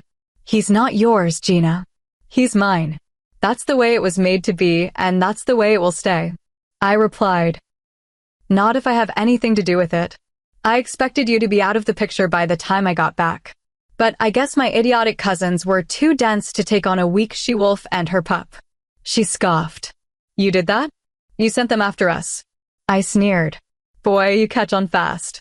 They were more than happy to do it, though, considering how they had wiped out the rest of your pack. They were pretty mad to figure out that you were still alive. Small world, huh? She snickered, walking in a large circle around me. Your cousins. That makes you a hybrid. I concluded calmly. Correct. At least you're smart. That's one thing you have. I mean, honestly, I'm what Mateo needs. Strong. Unique. Basically indestructible. What are you in comparison? She growled. Her unnatural speed hooped my hair forward as she ran up behind me and put her lips to my ear. You're nothing compared to me, she whispered. My teeth and nails grew, and I reared my foot back, making Gina fly back into a tree. She groaned. Your blood killed mine. Your blood killed my pack. Your blood damn near killed my pup.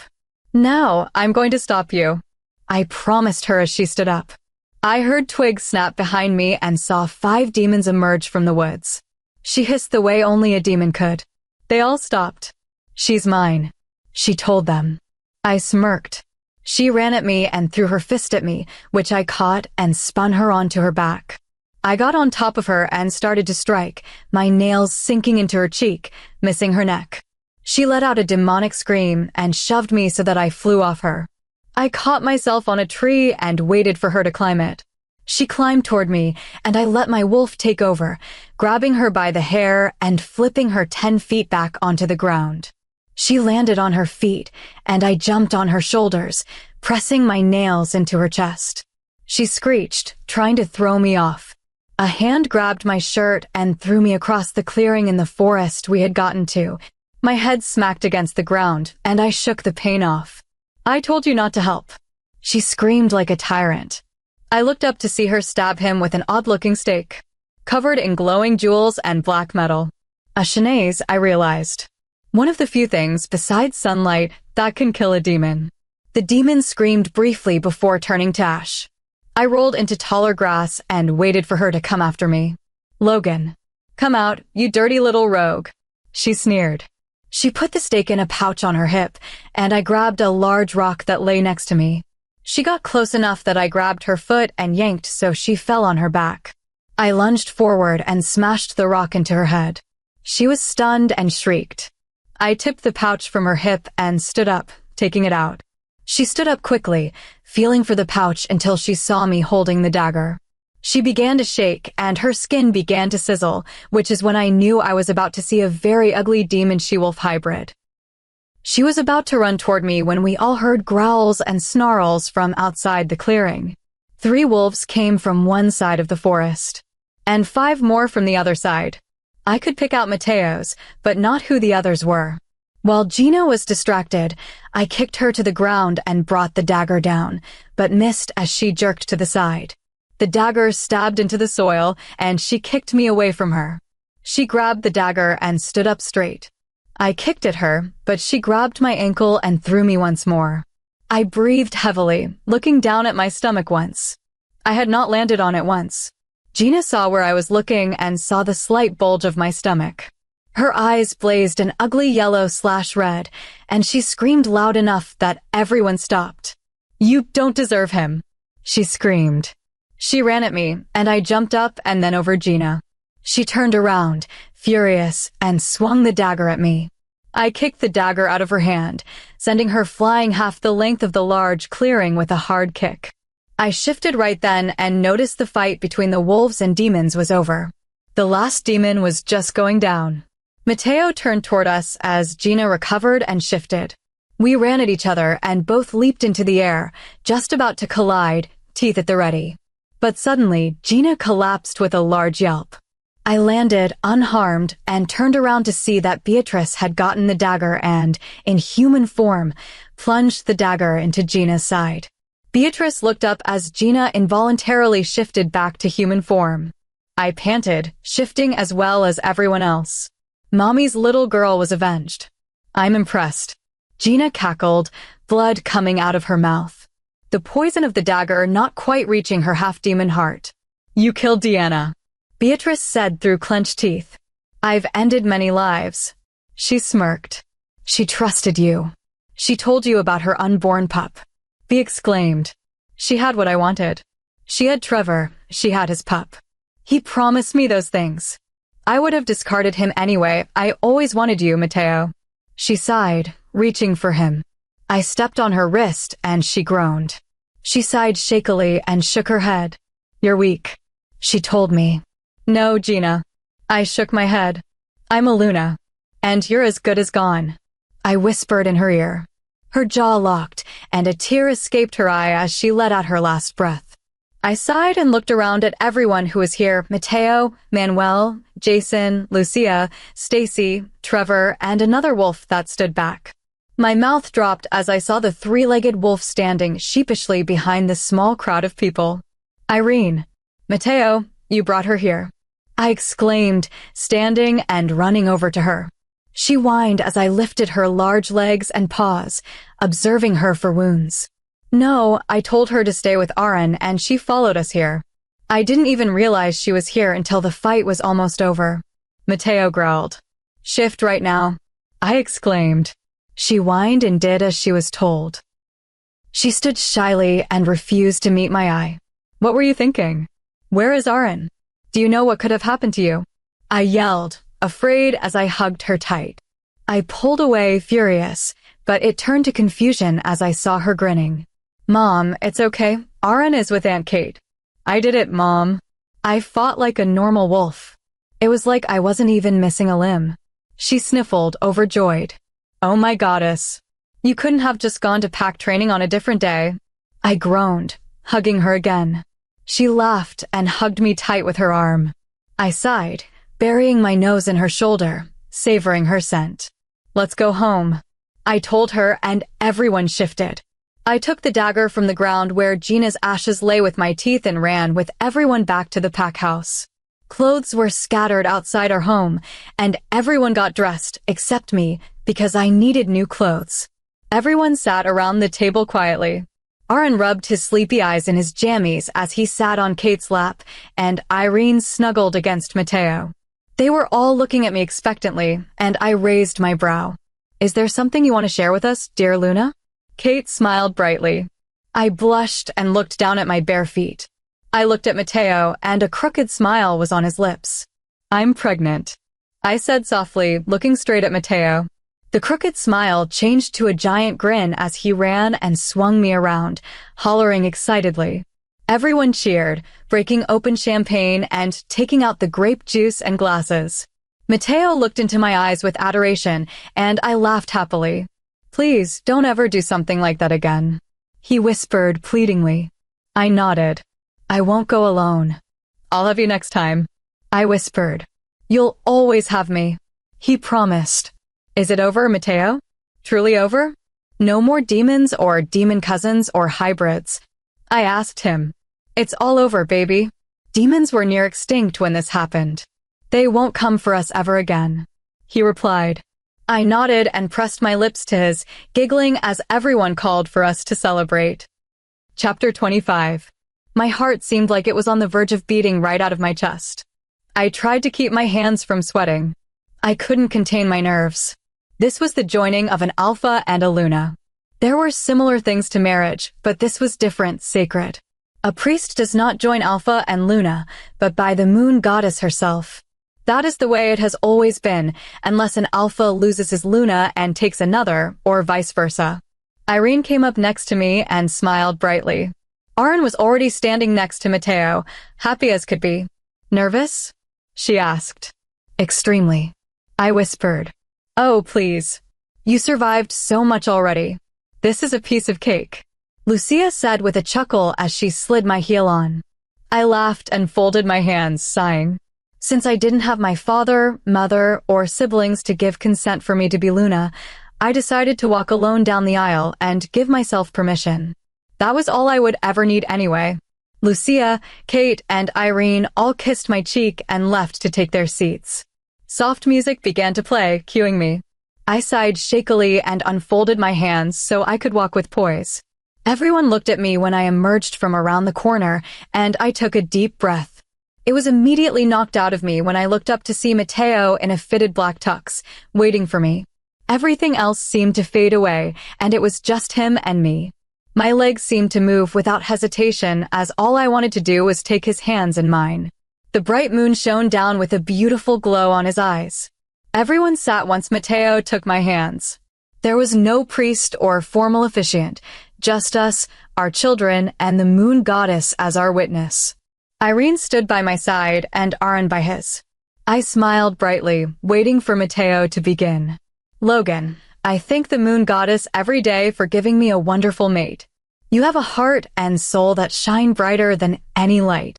You are the strongest person I have ever met, not to mention the bravest. You would do anything for those you love. I could not think of a better Luna to be by my side than you," he said, and tears brimmed in my eyes. He took the ring from Aaron, engraved with a crescent moon, and slid it onto my left hand. We have grown so much, and my love continues to grow as well. I, Alpha Mateo, accept you as and pronounce you my Luna. I smiled wider, wiping a tear from my cheek. Mateo, we got off to an odd and rocky start. But it has been the best journey of my life, and I wouldn't trade it for the world. You have a huge heart, you are kind and caring. You always think of your pack first and protect with everything you have. I would never question your loyalty, and I truly know now that the moon goddess never makes mistakes. I love you more than you will ever know. I took the ring from Irene, smiling at the engraving of a howling wolf in the gold band. I, Luna Logan, accept you as and pronounce you my Alpha, I said happily, sliding the ring onto Mateo's finger. Together we turned toward the moon, our backs to the crowd. We shifted in unison and howled to the moon. Applause erupted behind us, followed by the howls of all 750 pack members. I leaned my head on Mateo's wolf's shoulder, my tail wagging happily. Irene licked Mateo's cheek, and he yipped playfully. Aaron snuggled against my belly as I sat, listening to the chorus of howls before joining in once more. I was a Luna now. No one could take that away. I was about to be a mother again. For the first time in a long time, everything felt like it was going to be all right.